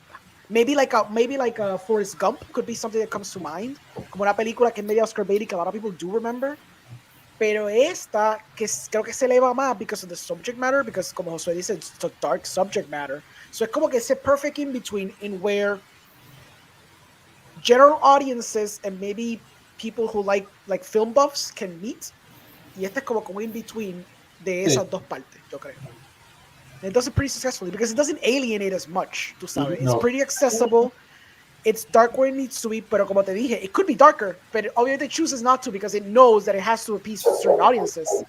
Tiene personajes buenos, tiene monólogos interesantes, tiene un very uplifting ending, which is kind of what you want when you're giving something to general audiences. Que aunque sea un dire, dark, depressing movie, if it has an uplifting ending, you're going to get over, like, you're going to arrastrar a esa gente because they do want your character to succeed. I would have been like, screw him, shoot him in the head and he's dead. That would be my ending. Pero obviamente people don't want that, you know? Y además del twist, it's so surprising. The twist is just what? I mean, the twist alone was the kid. That was my twist. Well, the ending, the original ending, that was also in the book. It was going to end, at the end, Andy Dufresne has his escape, and then Red has his parole, and he's like, okay, I'm going to meet him in Mexico. And the movie was going to end the same place in the book, of him getting on the bus and saying, I hope the Pacific is as blue as in my dreams. And that's where it was going to end. Him driving, and we don't know if he met him or not. But then after months of filming this movie, the director and the writer just kind of looked at each other and they went, "Man, we gotta give him that extra scene at the ending." And I think it's earned. I don't know what it is. At the end, normally that ending would have ruined a story like this, but I don't know, there's just something about it. It just gets me the feels. No, it works porque es como que you get that satisfying ending. Porque yo entiendo, y esto es algo que hemos comentado con mucha gente, que a veces la gente no le gusta el ending más ambiguo o el ending más incompleto. People like satisfying conclusions, either negative or positive, to their characters. Yo soy uno que I would rather have something more akin to like a Coen's ending where it's more of a thinker. I prefer those type of endings. But I understand cuando mucha gente es like, oh no, I want something to conclude my story. I need something que termine esta jornada que acabo de ver. So I understand why they ended it the way they ended it in the film. Like, that's the most satisfying way to end your movie. It's where they ended it. It's perfect. It works beautifully. Yeah. Ahora, is it the best movie of all time? No, for me, the greatest movie of all time is The Godfather. Okay. So The Godfather is second place, just so you guys know. En IMDb está en segundo lugar. That's a strong contender. That is a strong contender. Very. I've never been comfortable to say this is the one that I think it's the closest to objectively being the best. All I know is which are my favorites, and usually I have to subdivide them in like genres and subgroups and subgenres. Because we can argue that when it comes to bad movies, everybody can really like be on the same page. But when it comes to good movies, that's more of the individual, like what they like and what they dislike. No, exactly. Situation. Yeah. Why is Citizen Kane often considered one of the greatest movies of all time? Why is it considered? Yeah. I can tell you, like, mucho tiene que ver with the type of storytelling that it's giving you. La The narrativa editing, the Sí. cinematography. Pasa I es love. que cuando salió esa película, it broke a lot of ground por el cinematografía, la edición. The way it told its narrative, Kane. the Kane itself, the character, y la referencia que es, which was the real life... There was a real life Exacto. newspaper novel, Not Foster King. La película en Mank, they actually tell you who the person is. And I'm totally blanking on the name right now. Obviamente, una referencia a una persona que existió de verdad. Y es una crítica a muchos elementos de lo que es capitalismo, lo que es, you know, the information and the flow of information. La temática, the rise and fall of a character, which obviously desde el mismo Greek mythology tenemos ese aspecto. De lo que es the rise and I fall have of to the figure what something is much. I have seen Citizen Kane, Yeah. but I remember when watching, I'm like, greatest movie of all time. Let's watch it. Then I watch it, and it's like, I'm pretty sure it's because it established a bunch of things that I take for granted now. That's why I'm not Yes. seeing. Yeah. La cosa que cuando tú... The same type of thing when I watch, I'm like, okay, yeah, in terms of cinematography, lighting, editing, yeah, it's the best, but in terms of story-wise, to me, the Godfather is the best. El problema es que pues, obviamente, we have 80 years of cinema para poder decir como que hay mejores cosas, obviously. El problema es que cuando yo veo películas de época, I have to like consider the fact que tengo que ver en contexto del tiempo que salió. Oh, Porque if you don't, it's not, a lot of movies are not going to be able to hold off. Y no es por culpa de la película, es que maybe es por algún tipo de story thread o quizá algún tipo de efecto especial. Like Star Wars. Like if you see the original Star Wars as is, you're like, that's a cool story, but it's very simple. Y esos efectos are kind of cool, but I've seen better. Es como que obviamente, of course you have. But if you put it in the context de cuando salió, y este es el ejemplo más obvio es Star Wars. Pero I mean, estoy Alien, you know. That happened to me when I saw the original Dracula, the Yes. Universal Dracula. It was the first sound horror film, or one of the first at least. So there's a lot of stuff that's like, wow, they didn't stop to consider that maybe background music would work in this scene. And so you have these long, awkward pauses without any sound. But at the same time, that does help kind of create a sort of its own atmosphere. It is kind of creepy to see Bela Lugosi creeping on somebody with no audio track. Yeah. But what is my favorite Dracula? I'm more of a Christopher Lee guy personally. Fair enough. I actually saw his first Dracula movie the other day. It was fun. Okay. Then what will you say? Entonces, do you have a list of objectively good movies, or simplemente tiene your subjective list of what would be the greatest film? I mean, no, I cannot in good conscience say with comfort which one would be the best. I can tell you the ones that I would say the best because these are my favorites, and fuck you. Like, if I were to say best superhero movie, Into the Spider-Verse, and I will not hear anything else, any other option otherwise. Okay. Stuff like that, but I also, that's me doing a bit. Of course, yeah. I'm not gonna, I don't know. I'm not, even though I studied it, I still don't feel comfortable enough to be among those academics to say like, yes, based on my research and all of my knowledge, I would say that this is the greatest movie of all time. Yeah.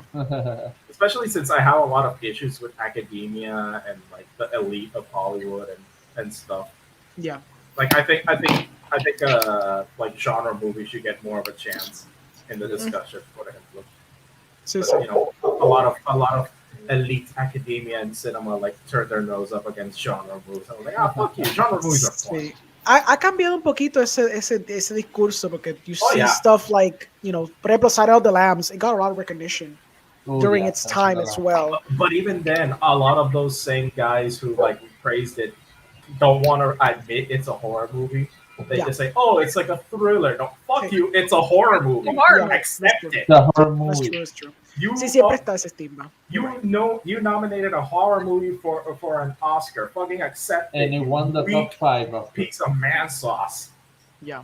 Then you get stuff to like stuff like The Dark Knight, donde they would argue, no, it's like a detective thriller. It's like it's a fucking Batman movie. What the fuck are you? It's a comic book movie. I mean, I accepted. get it. If you literally take out Batman, it does feel like a detective thriller. But I get it. But Come no, on. Batman is in there, Like, and Batman's in there. he's yelling at you, like, sounding Who's like he's Batman? smoked He 5 throws a packs stupid a day. batarang and he flies in the sky. Come on, man. Let's not And Yeah. do he this. has like, Batmobile.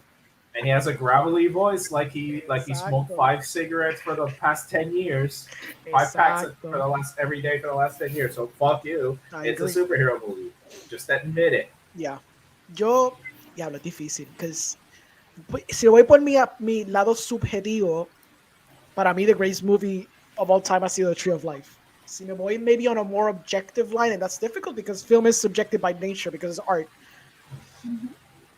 Yo siempre debato si por lo menos in the context of modern cinema, maybe the There Will Be Blood or The Social Network están high up there on what would be considered the best films of all time. Por the way that it's structured, the way that it flows en cuestión de narrativa, storytelling, y lo interesante es how close they resemble Citizen Kane itself. Is because it's a classical story of the rise and fall of a man. En este caso pasa con Mark Zuckerberg y entonces pasa también con Daniel Plainview's character.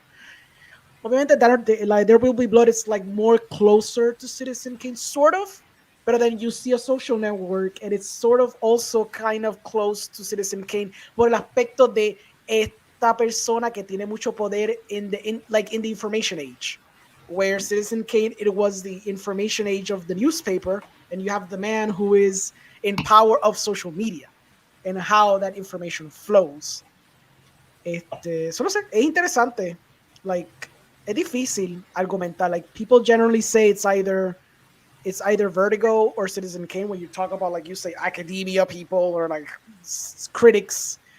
Pero como es tan difícil justificar estas películas nowadays because they're so old y a veces la gente no contextualiza estas cosas. That's why I tend to kind of think un poquito de esta cosa de como que what would be modern cinema classics, y pues I always end up in There Will Be Blood or a Social Network as a result.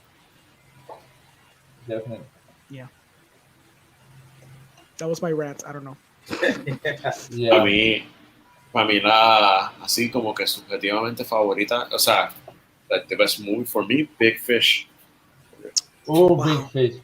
Really I will Yeah. respect your choice. I agree. One movie I kind of wanted to. I remember a few years ago, one movie I kind of wanted to push as the greatest of all time. Ooh. It used to be the original King Kong, just for like what a groundbreaker it was for its time, and it's also like, yeah, because it shows, instead of like, while a good reality drama is always great, this one shows imagination and adventure, and then I actually saw it. I'm like, oh no, this did not age that well. A lot of the racial politics in this movie does not work in today's market. Never mind. Retract. Yeah. I wanted because King Kong is such an influence to a lot of filmmakers that made some of my favorite movies, so, like Jurassic Park and Lord of the Rings and stuff. Like, oh, I want to see what all the hubbub is about. And then I'm like, oh no, there's a lot of colonial bullshit here. Yeah. Oh, okay. I mean, we live in a world where for the longest time, Birth of a Nation was considered a cinematic classic. Oh, yeah. And for better or worse, it is. It broke a lot of ground in terms of special effects, in terms of cinematography, and in terms of storytelling. Yeah. I know. Like, it's horrible that we have to... Like, God damn it, Hollywood. I know. Yeah. I know. Damn you, Hollywood, to hell. Es horrible. Es freaking horrible. ¿De qué? Why Big Fish? Because I'm curious. Why Big Fish? Es que, mano, mira, yo yo tenía como un listado de muchas películas que he visto. Hay a few Criterion movies. Y hay películas de Criterion que yo admiro, respeto. I don't got like nothing against it.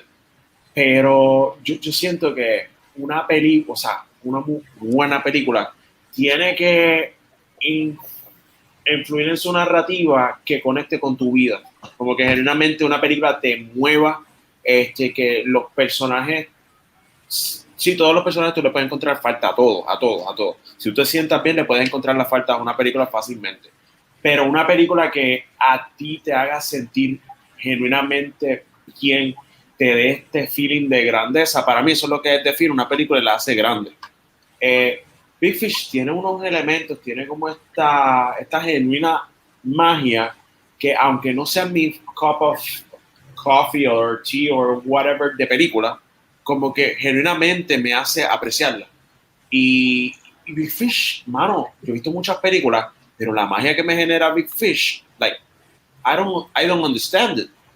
Y por eso es que yo digo que Big Fish, for me, o sea, como que one of the greatest movies. No lo he estudiado en el sentido de que sepa como que pinpoint exactamente qué es lo que la hace grandiosa, pero I just have the faith in it, contrario a otras películas. It's weird. Life of Pi? Yo vi Life of Pi, no me hizo sentir, o sea, Okay. Exacto. I'm trying to analyze you right now. Por eso es que estoy tratando de... Por eso, pero yo vi Life of Pi, la vi en el cine, sí hubo partes que como que coño, mano, y como que sí, me salió la lagrimita como que pensando alguna, como que Richard Parker was my friend, like, legitly, I'm human after all, pero no tiene esa conexión o magia que tiene Big Fish para mí. ¿Te gusta Slumdog Millionaire? Slumdog Millionaire la he visto, no es my cup of tea either. Lo mismo aquí. Pero okay, no tiene ese impacto que tendría Big Fish conmigo. Como que no sé si es el finishing number, ellos bailando en el tren, no sé si es eso lo que la mata para mí, puede ser eso. Es part of the trope, por eso yo... Esa misma canción, exacto. Sí.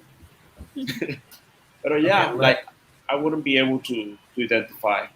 So, less than what do you think is the best movie ever? What do you guys consider to be some of your favorite movies of all time? Porque I've already said mine numerous times. The Lord of the Rings trilogy extended edition. That's my go-to. Eso ya lo puedo ver mil veces y no me canso. Other favorites, Into the Spider-Verse. It's a movie que I remember my girlfriend was really excited for me to see. It's like, you're gonna love this movie. Y yo sí bien low key with my reactions when I watch something or when somebody gives me something. But it was one of those movies I watched. I was like, oh. And then on the way home, the whole way I was like, that's a good movie. That was a very good movie. That was a really, holy shit, that movie was great. Holy shit on a sandwich. Holy shit on a sandwich. Yeah. And that's right up there. Some of my favorites. Jurassic Park holds a place in my heart because it's one of my, from when I was a kid. Man, what else? Obviously, Star Wars has a special place in my heart, but Star Wars is different. I don't even consider Star Wars a movie anymore. It's more like it's like a thing. It's a fantasy. It completely changes over and over again. Yeah. But wait, a favorite or the greatest, the movie that you consider the greatest? We're past that. Which one would be? It's favorite. Yeah, okay. Favorite. Okay. No, okay. I love animation in general, so the movies like Kubo and the Two Strings. Fantastic Mr. Fox is a movie that I've seen like a billion times. Every time it was on TV, I would just watch it. I guess. What about Isle of Dogs? I haven't seen it yet. I heard it's good. Cool. As for Disney, I guess Lion King. Yeah, Lion King. And that's only because like I remember loving it as a kid. Let's watch it again as an adult, and I'm like, Gotcha. I don't know that final scene where Simba goes out at Pride Rock and the music swells. It's like, this scene still holds up. It's powerful. Thank you, Hans Zimmer. Yeah, fucking Hans Zimmer, man. Hans Zimmer is one of my Pero favorites. en mi más recent watch de Lion King no me gustó lo que encontré. Horrible. Como que me dañó todo. Generalmente me dañó todo. De lo que está comiendo Scar. Es un lion skull. Oh yeah, the implication is that that might actually be Mufasa. I'm like, either that or a lioness. Thank you for ruining that scene for me. dale. Yo pensé que iba a hablar sobre like some of the legit problematic, unintentionally problematic elements of that movie, like how all the hyenas are played by minorities or something. Skull gag. No, we're talking about our favorites. We're not dissecting other movies. That's true. Pero wait, Isabel no dijo what would be an objectively the greatest movie. I have to agree with all of you when it comes to, That's a cop out. Hasta de que dijo una película. Exacto. Hasta de que I agree with all of you. Gracias. Exacto. I went out there and I actually pensé en una película. That's true. Of course. Okay. Here's the thing. I just recently got into all this whole like critiquing movies and all that stuff. So I cannot tell you or pinpoint a movie that I would consider to be the greatest movie of all time. Yes, be The Godfather. Godfather está brutal. Ahora vi Shawshank Redemption. Why? I was going to say Red Dead Redemption. Sorry. That's a great story, though. That's a great story. Red Dead 2 is the only video game that's ever made me cry. Redemption en el título. Y yo aquí como que, okay. Anyway, Shawshank Redemption también está, it's a masterpiece, but I can't really pinpoint, in my opinion, what would be the greatest movie until I see the other ones that are considered the greatest movies. There, I would, lo dejo tentativo. Well, Citizen Kane is on HBO Max as well, so that is true. I actually, fuera chiste, I take that back, no es Big Fish. Me acordé genuinamente, y no estoy jodiendo, me acordé de una película que me ha jodido más que Big Fish. Y todavía el sol de hoy, porque esto vino en una conversación los otros días, Cinema Paradiso, mano. Cinema Paradiso a mí me jode emocionalmente. I did cry at the end of that movie. Y el score, yo escucho el score todavía y me transporto a la película. Compuesto por Ennio Morricone, like, it's beautiful. Ennio Morricone, sí, that is beautiful. Actually, okay, wait. Do you like Hugo? No. Like, I enjoy it. Pero si la friki es lo mismo. No es lo mismo que Cinema Paradiso. Are you kidding me? Oh, no. Oh, really? Wow. Okay. Cinema Paradiso, dentro del contexto de la historia, se queda en cierto tipo de realismo. En Hugo, tú me pones los autómatas y los otros elementos y me desconectas un poco con unos elementos mágicos. La magia de Cinema Paradiso es más genuina, auténtica. Y Hugo yo la encuentro un poco más ciencia ficción. Okay. Como que esos elementos. Por eso es que yo no la siento iguales, es solamente por esa diferencia. Porque sé que las dos son referencias. Exacto, es una referencia porque es the nostalgia of art. No tiene que ser cinema necesariamente, pero art. Exacto, que eso es lo que es Cinema Paradiso realmente. Like when you break it down to like what it wanted to be. Pero you're right, es verdad. La fantasía no viene de un elemento externo que crea como que algo que está within the genre of fantasy. It is genuinely fantasioso. Pero now that I'm analyzing you, Big Fish and Cinema Paradiso do share the elements of un elevado sense of fantasy. So you do like, to some degree, historias que they are grounded, pero they do have a sense of a little, no quiero decir realismo mágico, porque realismo mágico literally is something else, pero es como que ese approach where it's mixing momentos bien dramáticos y fuertes mezclado con elementos fantasiosos to kind of like poder suavizar esos momentos crudos de la realidad. Correcto. So you kind of like that type of stuff. Yeah, of course, I'm a sucker for that. Y si siempre cuando tiene que ver con un amor fallido o perdido, a mí eso me jode emocionalmente. Y 500 Days of Summer? No tanto. No es ese tipo de... No, porque eso es un romance tóxico. Pero estos otros romances, tú genuinamente los ves y dices, coño, mano, porque no se quedaron... Como que genuinamente tú dices, coño, mano, como que ahí genuinamente había algo bonito de ambas partes. 500 Days of Summer no está esa magia. No. But it's interesting though because it is about a toxic relationship que la gente usualmente no se da cuenta la primera vez que lo ven. La primera vez, yo estoy de acuerdo, la primera vez yo como que Summer's a bitch. Y después cuando la vi yo, no, Summer. Tú de un principio se lo dijiste. ese tipo estaba on the wrong. Like, son películas que tú las vuelves a revisitar y maduraste, genuinamente maduraste y te sientes bien, porque la viste por lo que realmente era. A veces eso es bien mágico cuando tú vuelves a ver una película, que tú ves contexto y ves otras líneas que anteriormente no veías. Y eso es como que la magia también del cine, que tú ves como tu world, ¿entiendes?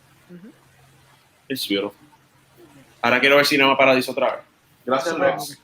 Sí. Tú sabes que I'm probably gonna watch en the Lord of the Spotify Rings. yo hice, hay un propio álbum de toda la música de Ennio Morricone, porque Ennio Morricone, él es uno de mis compositores favoritos. Bien bueno. Y cada vez que yo escucho el film de Cinema Paradiso, yo resalto.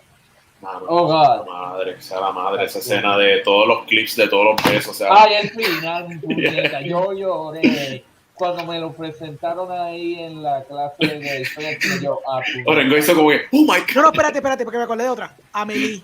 Do you like Amelie? No, Amelie. Amelie. Okay. I liked it. Okay. Amelie, mano, lo que pasa es que Amelie, en la forma que la magia de las demás películas que yo la vi por gusto propio, Amelie fue una asignación.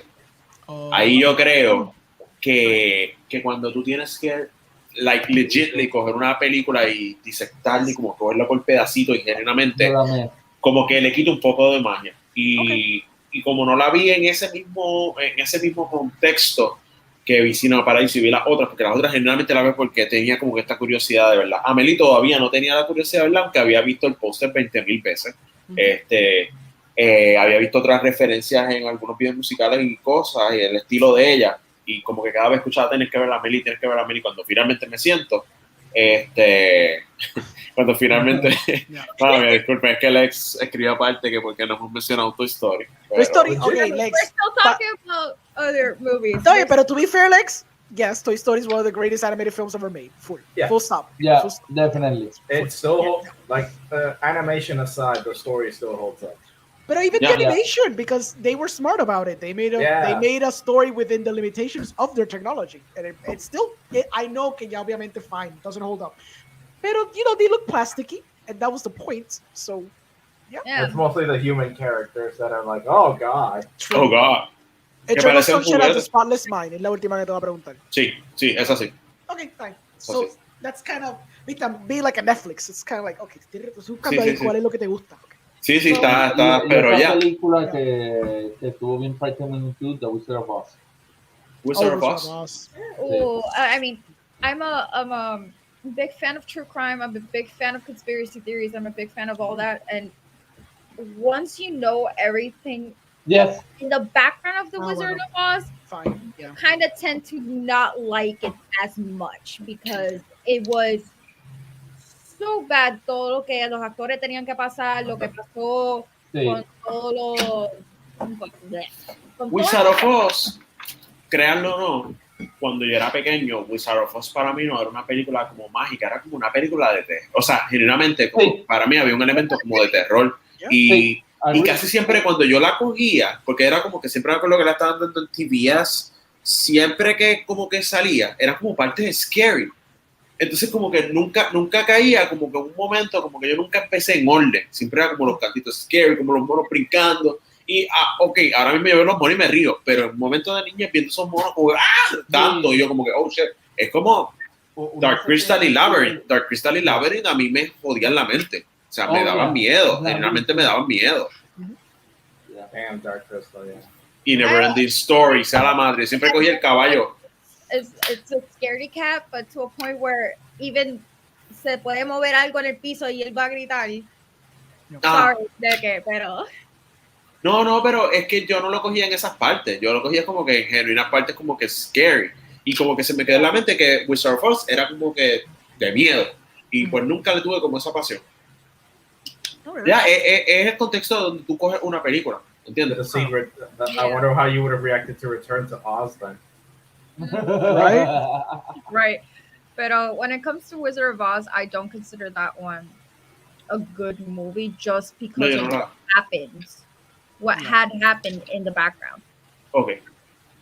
No sé, that's just me. It might be biased or anything, pero en verdad it wasn't a good workplace for these people. Y sabiendo que man no tenía que cambiar varias veces, uno de los Tin Mans inhaló iron. I think it was iron, or it was a specific metal that he was supposed to inhale, but they kind of covered him completely with it and almost died. Yeah. Y supuestamente uno de los monstruos se suicidó, que tú lo puedes ver en el background. Exacto. That Todavía bit's lo been tienen ahí. debunked though. Yeah. But that's just a theory because you technically don't know what that is. That you do now that with the Blu-ray editions, it's a bird. Okay. Pero Kind of fucked up. the Wicked Witch, the actors who played the Wicked Witch suffered third-degree burns during a pyrotechnic stunt going wrong. Yeah. Ya. Like the mistreatment of it all. También era tanta tecnología nueva, eran tantas cosas nuevas que obviamente Yeah. también they were Yeah, ill but it prepared doesn't because take you 2 cents to be a decent person and understand that people can be in danger. of course, pero es que pues era es que no Era- existía the whole por thing eso, about having por eso. security on set. That wasn't a thing. That Por wasn't a eso, thing for eso no so many existía, era un decades. concepto nuevo. Sí, eso era súper nuevo. That wasn't a thing. Ahora mismo, you hurt someone and like you're gonna get sued probably. Or if Y- someone dies, God forbid, your movie might not even come out ever. If Y someone antes dies on set. So, los animales sufrían en los sets, o sea, tú estás Ah, pensando en sí. los humanos, pero, o sea, Yeah. tú, they hay would kill películas, animals on set. Let's not Yeah. kid ourselves. Cannibal Holocaust is a thing. Ajá. Oh, yeah, yeah. That's por not- eso, no habían estas asociaciones, no habían estas regulaciones todavía, era como que, Online de Poltergeist, que Poltergeist tenía un montón de situaciones pasando, incluyendo creo que fue la muerte de la main actress, la chiquitita, Oh, la yeah. nena. Yeah, she was murdered. Exacto. Yeah. Oh. por eso. What a great note to take. Yeah. What do you think is the best about movie favorite made for movies. So best movies for yourselves. Ya que nunca acabaron eso, I guess. Okay. The Lord of the Rings trilogy. Okay, Lord of the Rings. Cool. For me. Extended edition. Of course. Obviamente, as you do. Of As you course. do. Premio que diga la normal. As you do. Yo, por lo menos, my all-time favorite movies are basically claymation situation. I am a big fan of claymation movies. Mhm. So Coraline falls into that category. Chicken Run does also. Había otro que yo tenía. Wallace and Gromit. Wasn't my favorite claymation. And Nightmare Before Christmas. Like a lot of Tim Burton movies are. That's not a Tim Burton movie. Dale crédito al pobre director que lo hizo. I'm talking about in general. A lot of Tim Burton movies are my favorite. Okay. Coraline, obviamente, because it was based on one of my favorite authors' books, Coraline. Yeah. You know, Neil Gaiman, he is a genius. Pero yo siempre voy along the lines of the claymation. What would be your favorite Tim Burton movie then? Mierda. mierda, esa no la he visto Esa no todavía. I never seen that movie before. I didn't think I put you in the spot. I thought you had already. La verdad que I repeated a lot of the Tim Burton movies, specifically. Right. The Tim Burton movies, pero Tírate de pecho. Todd. Okay. Sweeney Todd was an incredible musical. That's one of my favorite movies. Yeah. It's the only one that I listen to constantly el score. Y la Oh música, yeah. Oh yeah, it's a great todas score. esas cosas. Yo me sé varias de la. Fun fact: the whole score of that movie / play is centered around the Dies Irae.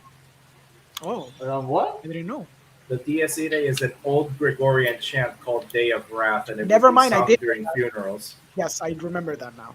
Lo que pasa es que me acuerdo que era Disasteer. I remember And that. spoiler, you have heard this in various movies. Yes, you have. You hear it in Star Wars, you hear it in Lion King, Mhm. among others. Mhm. Era el tururu, algo así era. Yeah. The opening of The Shining.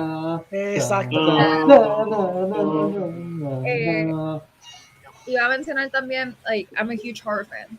Mhm. Everybody knows this desde que yo empecé a estar con ustedes. Trick or Treat, all time favorite.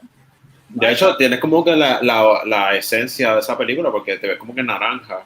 Como que, Sí. ya, It's supposed to be red Yeah, it's red. Yeah, it looks red. It's it looks red? ya Yeah, estoy como, red. oriented. Take it, man. You're so tired. ya estoy colorblind, Tranquilo, mano. tranquilo. Laura. Don't worry about being colorblind. The only thing I see is red right now. Ok, pues eso es bien como que concerning. Yes. It is concerning. I probably have really bad nightmares tonight. Yeah, going along that line of horror movies, any Jason movie except for Jason in Manhattan, was it? So the Jason, 10th is Jason great, takes right? my hand. It's great. The 10th one is so good. Jason X, yeah. Jason goes into space and turns into a cyborg. Gracias por eso. It's Yeah. Starship Troopers, any Star Wars movies, any Siempre Star Wars perfecta. movies. Any. Any. excluding the last one. Interesting. That's what I said. I'm sorry, it's not my favorite, Okay, okay. and it's not. I don't think it's considered canon anymore. I am not sure. Which one? Ooh, I guess las últimas, ¿no? La última, yeah, they're not considered canon anymore. Porque están diciendo que because of the Mandalorian, they're in a different timeline. That's wishful thinking. For now, they're super canon. Yeah, exactly. Any Star Wars, Jurassic Park, of course, has a piece of my heart. Full. Y había una más que está on the tip of my tongue, pero no me recuerdo ahora mismo. So it probably is not my favorite because I forgot the name. That's fair. What about you, Luis? What are your favorite movies? okay, on a technical standpoint, No, uh, olvídate lo Lex dijo. Lex no manda hoy. ¿Cuáles son tus películas favoritas on a emotional level? okay.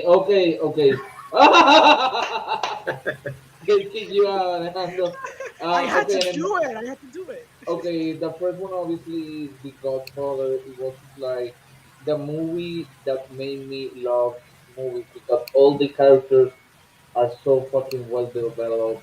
I mean, the writing, the music, the acting. Because it's not just about music, but how can family bring you laugh? Because Michael wanted something else, but eventually he ended up doing the same thing his father was doing. So it's like that's completely relatable. You know. The Star Wars original trilogy, I love it. The music, I mean, to me, John Williams is the greatest film composer that will ever live in the history of cinema, and the music of all those systems are amazing. The Blade Runner movies, I love them as well. The way they were shot, composed. Um, the Harry Potter franchise, I'm a huge Harry Potter fan, and I love all of them, especially Goblet of Fire because Goblet of Fire is a perfect balance between light and dark. If you guys haven't noticed, it's like wow. Um, Another movie that I love is La La Land, that musical. Even though it's a tribute to the 50 movies, but the way it was shot and all that. I also have to mention Inglorious Bastards, my favorite Quentin Tarantino of all time. It's actually the first Quentin Tarantino that I've seen, and it's a movie that I regret not seeing on the big screen. I was like 17 when it came out, and I remember saying I wanted to see it, but for some reason I didn't. When I saw it now, when I read it, I'm like, damn, I would have loved to see it on the big screen. It's the movie that inspired me to become a polyglot. The writing, oh, I loved it. The acting, and just the ending. It's like we all wish that World War II ended that way. Um, but but yeah, those are my favorite movies on an emotional level. Yeah. Okay. All right, who's left? Who's left, actually? Oh, me. Ya I tú think tienes- I'm left. No, tú mismo, exacto. Exacto. Okay. But I did say it already. Like, I've argued the best film para mí siempre ha sido The Tree of Life. Like, and I'm a heathen porque ya no he visto entonces la versión de 5 horas que sacó Terrence Malick, pero es porque no me he sentado a verla. Pero there is something striking about The Tree of Life. Que a mí me tocó mucho cuando la vi en el mismo Is cine that- que sí acá. Is that the one where we follow these same people but in different lives, in different time periods? Sí, we do follow Sean Penn and his character porque he gets the news de que creo que fue su padre había muerto o su hermano. Entonces, no, su padre. Entonces, we flash back to the 50s in Texas where we get the story of when he was growing up. But the movie then, porque obviamente it's like a weird epic film, it basically recounts the beginning of life itself.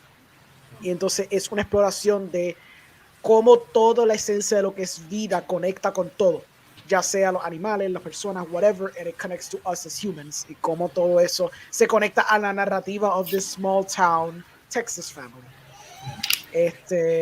You know, it's very out there. It's not that out there. I think it's the most accessible Terrence Malick movie there is, pero excepto por la primera de Badlands. But, you know, lo que son los performances, lo que son los temas que tocan, lo que es la cinematografía, la score, la edición, the way that it boldly tries to tell the narrative of life itself and the way that it goes about it, es como que super amazing to me. I would never make this type of movie. It's not the type of movie that inspires me. So, realmente es como que súper relevante eso, pero looking to other movies, pues ya lo había mencionado anteriormente, I do believe strongly that The Tree of Life and A Social Network are films that inspire me en cuestión de telling a great character story. Y la forma que se cuentan son bien buenas. Si me voy a películas un poquito más out there, la película Beautiful, la de Javier Bardem, me toca bien cabrón, because the narrative of a man dying trying to make amends for all the wrongdoings of his life es bastante fuerte, bien cruda con cojones. Like, Iñárritu, you know, Birdman is amazing, Revenant está cool, Amores Perro was the thing that put him on the map, pero de la Beautiful is the rawest movie que él tiene, y es la narrativa, because I'm very character driven. Like, plot está cool, pero show me a character going through some shit and I'm going to like fall in love with it more. Yo me voy más por esa tangente usualmente. Yeah. Si me voy por películas un poquito más contemporáneas, because I'm a big proponent, y lo digo porque pues I went to film schools. Yo sé que esto es algo que es súper cotidiano y pasa mucho, y pasa hasta con la gente que se mete en cine. And it's not a diss on anyone. This is just the way that I've always perceived film, especially as of late, especialmente después de film school. Yo siempre he dicho mucho, y se lo digo hasta a mis estudiantes cuando yo daba clases de cine, que cuando uno busca inspiraciones de cine, cuando uno quiere ver cosas que te inspiran as a filmmaker, or when you're seeing movies, está cool ver los clásicos, porque son los clásicos, pero uno también tiene que ver lo que inspira esos clásicos a la gente contemporánea. Porque, por ejemplo, cuando yo veo a alguien, and it always irks me, y pasa mucho, por ejemplo, con gente que está empezando a hacer cine. Sí, yo me inspiré con, you know, esta escena de Spielberg, y me quedo, pero cabrón, ha habido like 3 generaciones que pasaron después de Spielberg. ¿Cómo es que es posible que todavía tú estás inspirándote en freaking Spielberg? Midnight Special is a thing. It literally exemplifies alguien que vio Spielberg y deconstruyó Spielberg a contemporary audiences. Que no haya funcionado completo, cool, we can debate that. Pero someone's already taking what Spielberg is. ¿Quieren otro ejemplo? Tenemos Denis Villeneuve. We can argue that he is a contemporary Spielberg. Y tú estás diciendo a mí que tu primera película, estás diciendo no, porque me inspiré en Third Encounters of the Third Kind. No, pero ¿cómo tú me vas a decir que todavía estás inspirado con alguien que hizo una película de los 80? That's cool and all. Pero there are contemporary films and contemporary cinema que ya está inspirado por otras cosas. Cuando tú me dices Tarantino, even Tarantino was inspired to things that he saw. Exacto, the things from the freaking 70s and, you know, 60s. And he recontextualized that to a 90s audience into his Gen Xer sensibility. Pero tú no me puedes decir a mí de que tú ves Tarantino hoy día y dices, pues sí, yo quiso decir a mí Tarantino. Cabrón, ya Tarantino está anticuado. Ya hay como 3 Tarantinos que han pasado y tú lo estás ignorando. Sí. So, siempre... No quieren escuchar como una nueva voz ni su propia voz, porque por ejemplo, cuando tú exploras diferentes directores, no solamente los de renombre, hermano, hay muchos directores que a lo mejor no han llegado a un nivel tan comercial y tan exitoso como los otros, pero que son fieles a su propio craft. Y eso es lo bello de tú sentarte a ver muchas múltiples películas, no solamente veas como que lo que está también sigue buscando cosas de los géneros que a ti te interesen. Este hombre que nada más ha hecho 2 películas, pero, mano, yo siempre me he quedado esperando más de él. El que hizo Tron Legacy, el que hizo Tron Legacy y el que hizo la de Tom Cruise, la del espacio. Oblivion. Este hombre nada más ha hecho 2 películas y yo como que, bro, I really good sci-fi films. Por eso, I still want to see more of you, pero no ha hecho más nada. No sé qué le pasó. Que era como Krosinski el apellido de él o algo así. Sí. Que ese tiene inspiraciones completamente de lo que estaba hablando de un Spielberg o de un Lucas, tú sabes. Pero son actualizados, exacto. Oblivion tiene tecnología que es el precursor de lo que terminó siendo el Mandalorian technology, because he used a lot of LED screens, como por ejemplo cuando Cuarón utilizó para Gravity, que usó muchos LED screens también, que eran precursors de lo que Mandalorian is using right now on a grander scale. So, even those people que tú dirías, no es un renombre, no es un Nolan, so let's fucking ignore them. Ellos tienen cosas y atribuyeron cosas que se están usando hoy día. Hoy día. So yeah, it's fair. Por eso mismo que yo, por ejemplo, yo miro a muchos directores jóvenes, como por ejemplo Safdie Brothers, que ellos básicamente son pequeños Scorseses como locos cogiendo por ahí haciendo películas en New York. Even the fact that they're making in New York, y hasta mismo Scorsese has their blessing, porque Scorsese loves their movies. Es como que un indicativo de que Spielberg está cool, Spielberg es Spielberg. Pero si tú me llegas a decir que te inspiraste en Goodfellas, I'm gonna punch you in the face. Porque es como que have you not seen other movies? Porque I get it, ven los clásicos, pero ya hay gente que se está reinventando within what they're doing. Y entonces you're missing out because you're still buscando inspiración en los 70 cuando ya ha habido gente de 2 o 3 generaciones más que ya han cogido eso, han recontextualizado eso y han jugado con eso de nuevo. And you're missing out. ¿Y qué va a pasar? Que cuando estés haciendo tu cinema, si lo estás haciendo, tú estás escribiendo tu primer guión, es como que, pues sí, yo quiero hacer algo bien, tú sabes, Shyamalan. Es como que, cabrón, ha habido 3 Shyamalan ya, porque tú sigues pensando en fucking Shyamalan.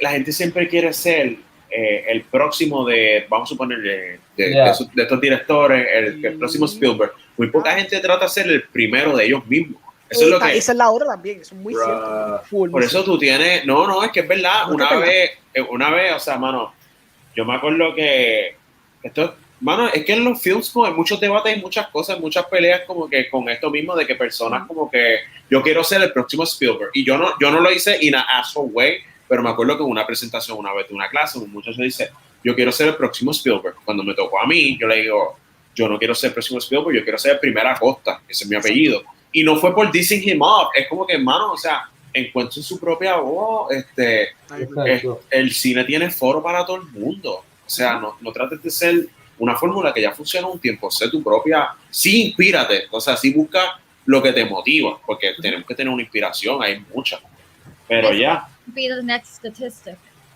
Yeah, I agree. Yo iba a decir última cosita, a ver si lo encuentro. Maybe I don't have it.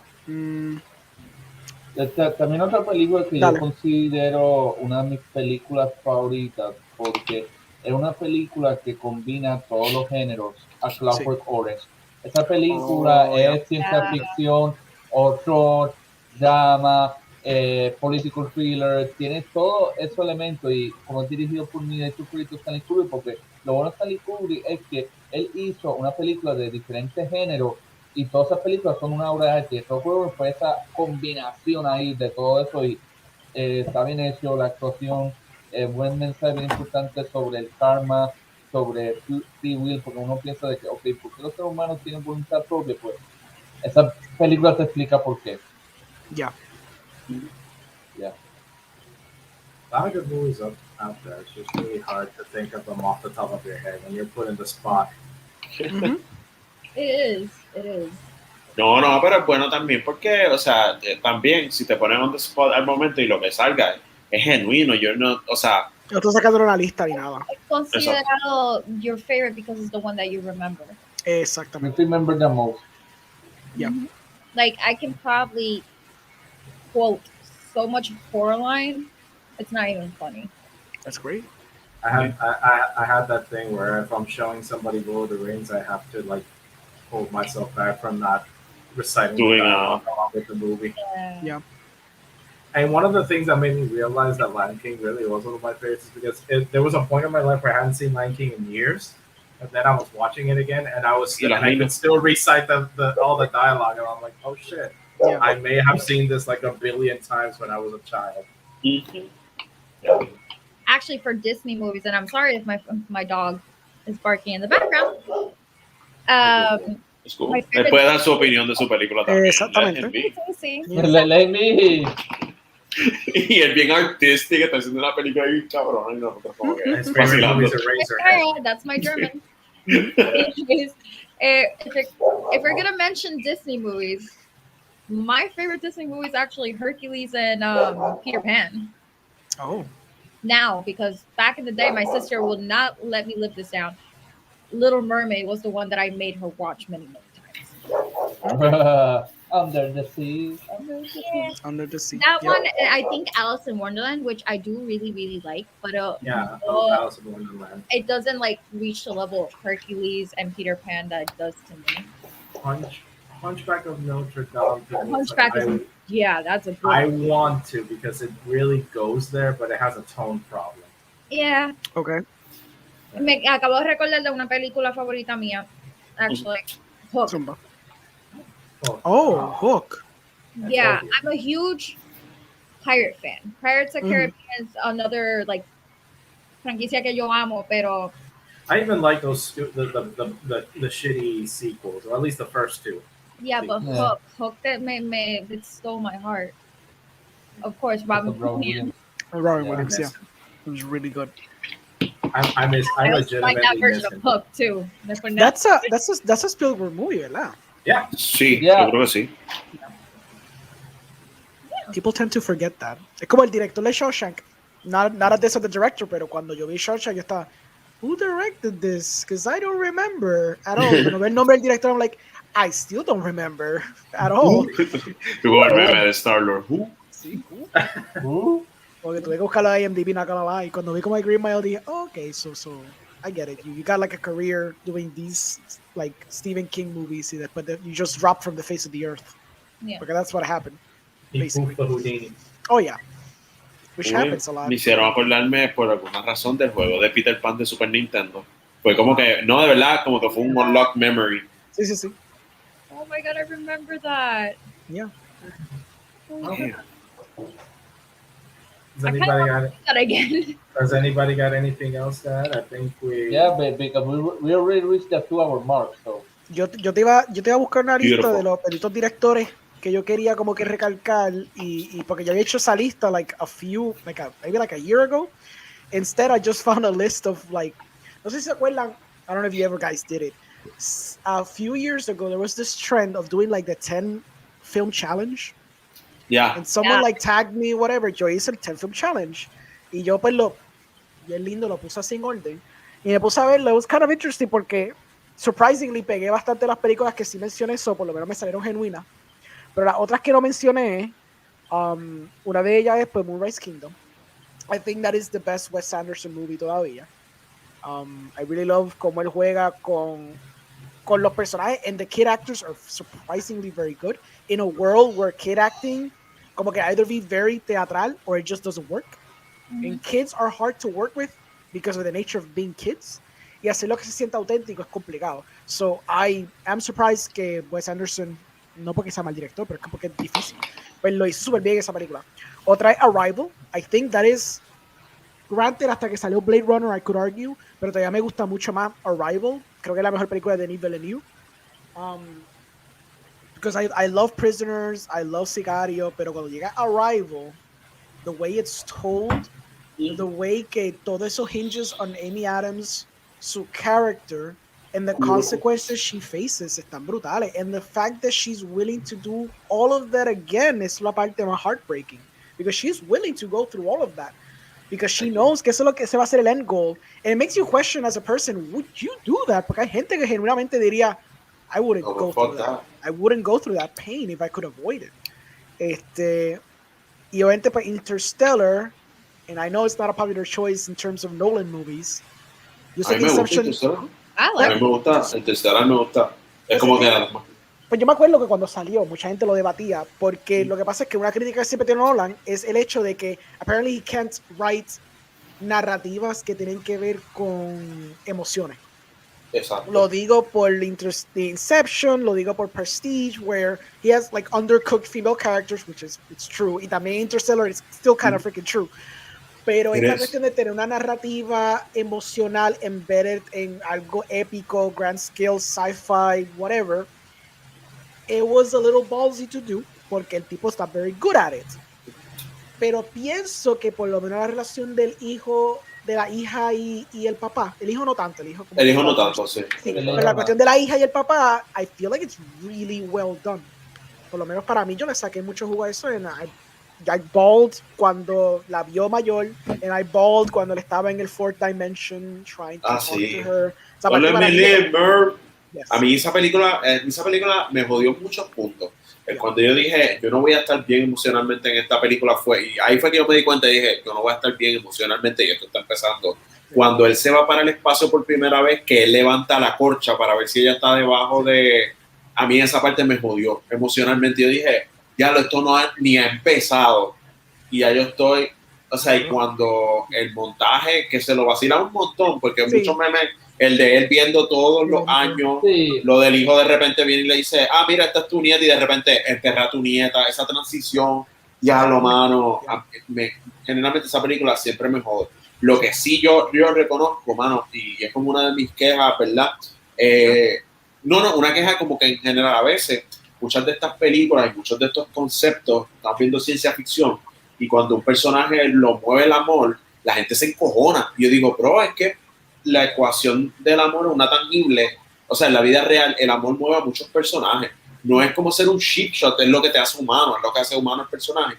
Y cuando de repente en Interstellar empiezan a hablar de las ecuaciones del amor y que el personaje siempre se me olvida el nombre de esta actriz, The Female, se me olvida. Anne Hathaway. Anne Hathaway, que básicamente lo que le estaba moviendo a ella era como la fe de encontrar a su lover y que pues como que todos se descojones. Y digo, mano, pero es que está great, como que cada carácter indirectamente de una manera u otra lo está moviendo el amor. So don't feel que esto está out of place, porque el personaje de Matthew McConaughey, que se me olvida siempre el nombre del personaje en la película, él se está yendo por la familia, que eso es básicamente una rama del amor.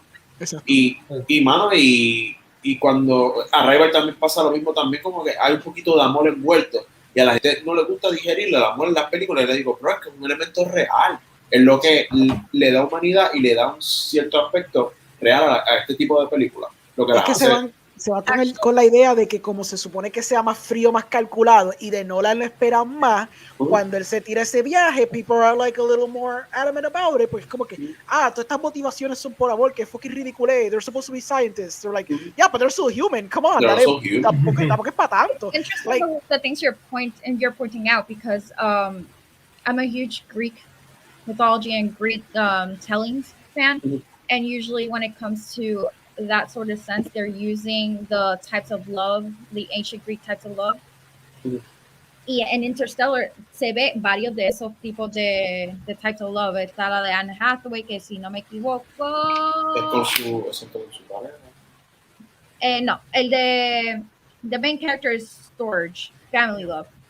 Ajá, el de protagonista... Ludus, Agape, Pragma, Philaudia, I'm pronouncing it incorrectly, probably.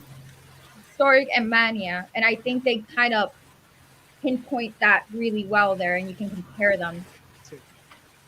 Pretty interesting, actually. Now that I'm pero eso podemos otro episodio irnos más. Sí, otro episodio. Fine, okay. Wow, Wait, the Shawshank Redemption and Interstellar, like, damn. Interstellar, me dieron vida al final cuando hablaron de Interstellar. Yo voy a tirar dos más y ya está. Yo voy a mention 45 Years, que si no lo han visto deberían verla, es de Andrew High, tiene un Criterion release. It has, for me at least, one of the most powerful cut to blacks I've ever seen in my fucking life. Que cuando yo vi eso, ahí mismo yo me caí en lágrimas al piso, diciendo esta cosa más triste del planeta Tierra. Y otra película se llama like Crazy, que es de Drake Doremus. It's like this little small movie que sale the guy who died. I forgot his name. I literally had it. Heath Ledger? No fue Heath Ledger. El muchacho de Star Trek. I know I know who you're talking. Yeah. I know who you're talking. I forgot his name. That kid who died very tragically. Wait, is it the guy that with the car? Yeah. Anton Yelchin, gracias. Anton Yelchin y la muchacha Felicity Jones. What inspires me about that movie a lot es que fue on a budget. Era creo que la primera película de Drake Doremus was on a budget. They were non-actors back in the day. They were non-actors. Se grabó con una freaking Canon y fue con un budget de como de $5,000. La parte más impresionante era que el guión en sí no era un guión, era simplemente un tratamiento de 50 páginas, creo que era, o menos que eso, de lo que iba a ser la historia. And they would just workshop the dialogue. Se van a juntar, cuando se juntaban a discutir el personaje, que sé yo qué, they would just como que de propias experiencias, que sé yo qué, they would develop the dialogue. So tiene un elemento bien natural y bien improvisado, que obviamente hemos visto de Mark Duplass. Mark Duplass ha hecho esto básicamente throughout his whole career. He's basically made a career out of this. So verlo en Like Crazy es inspirational por el mero hecho de que cuando vi esa película, that was kind of the first time I realized, I can make a movie and be on Sundance. Like I as a person, if I have a really good narrative screw the visuals, screw maybe the editing. All you really need is a really good story and a really good couple of actors. You can make something very simple con low budget y o genuinamente puede estar en festivales y que like sacar tu carrera adelante completamente. So Yeah, I completely agree. it's a really great movie. Amazing.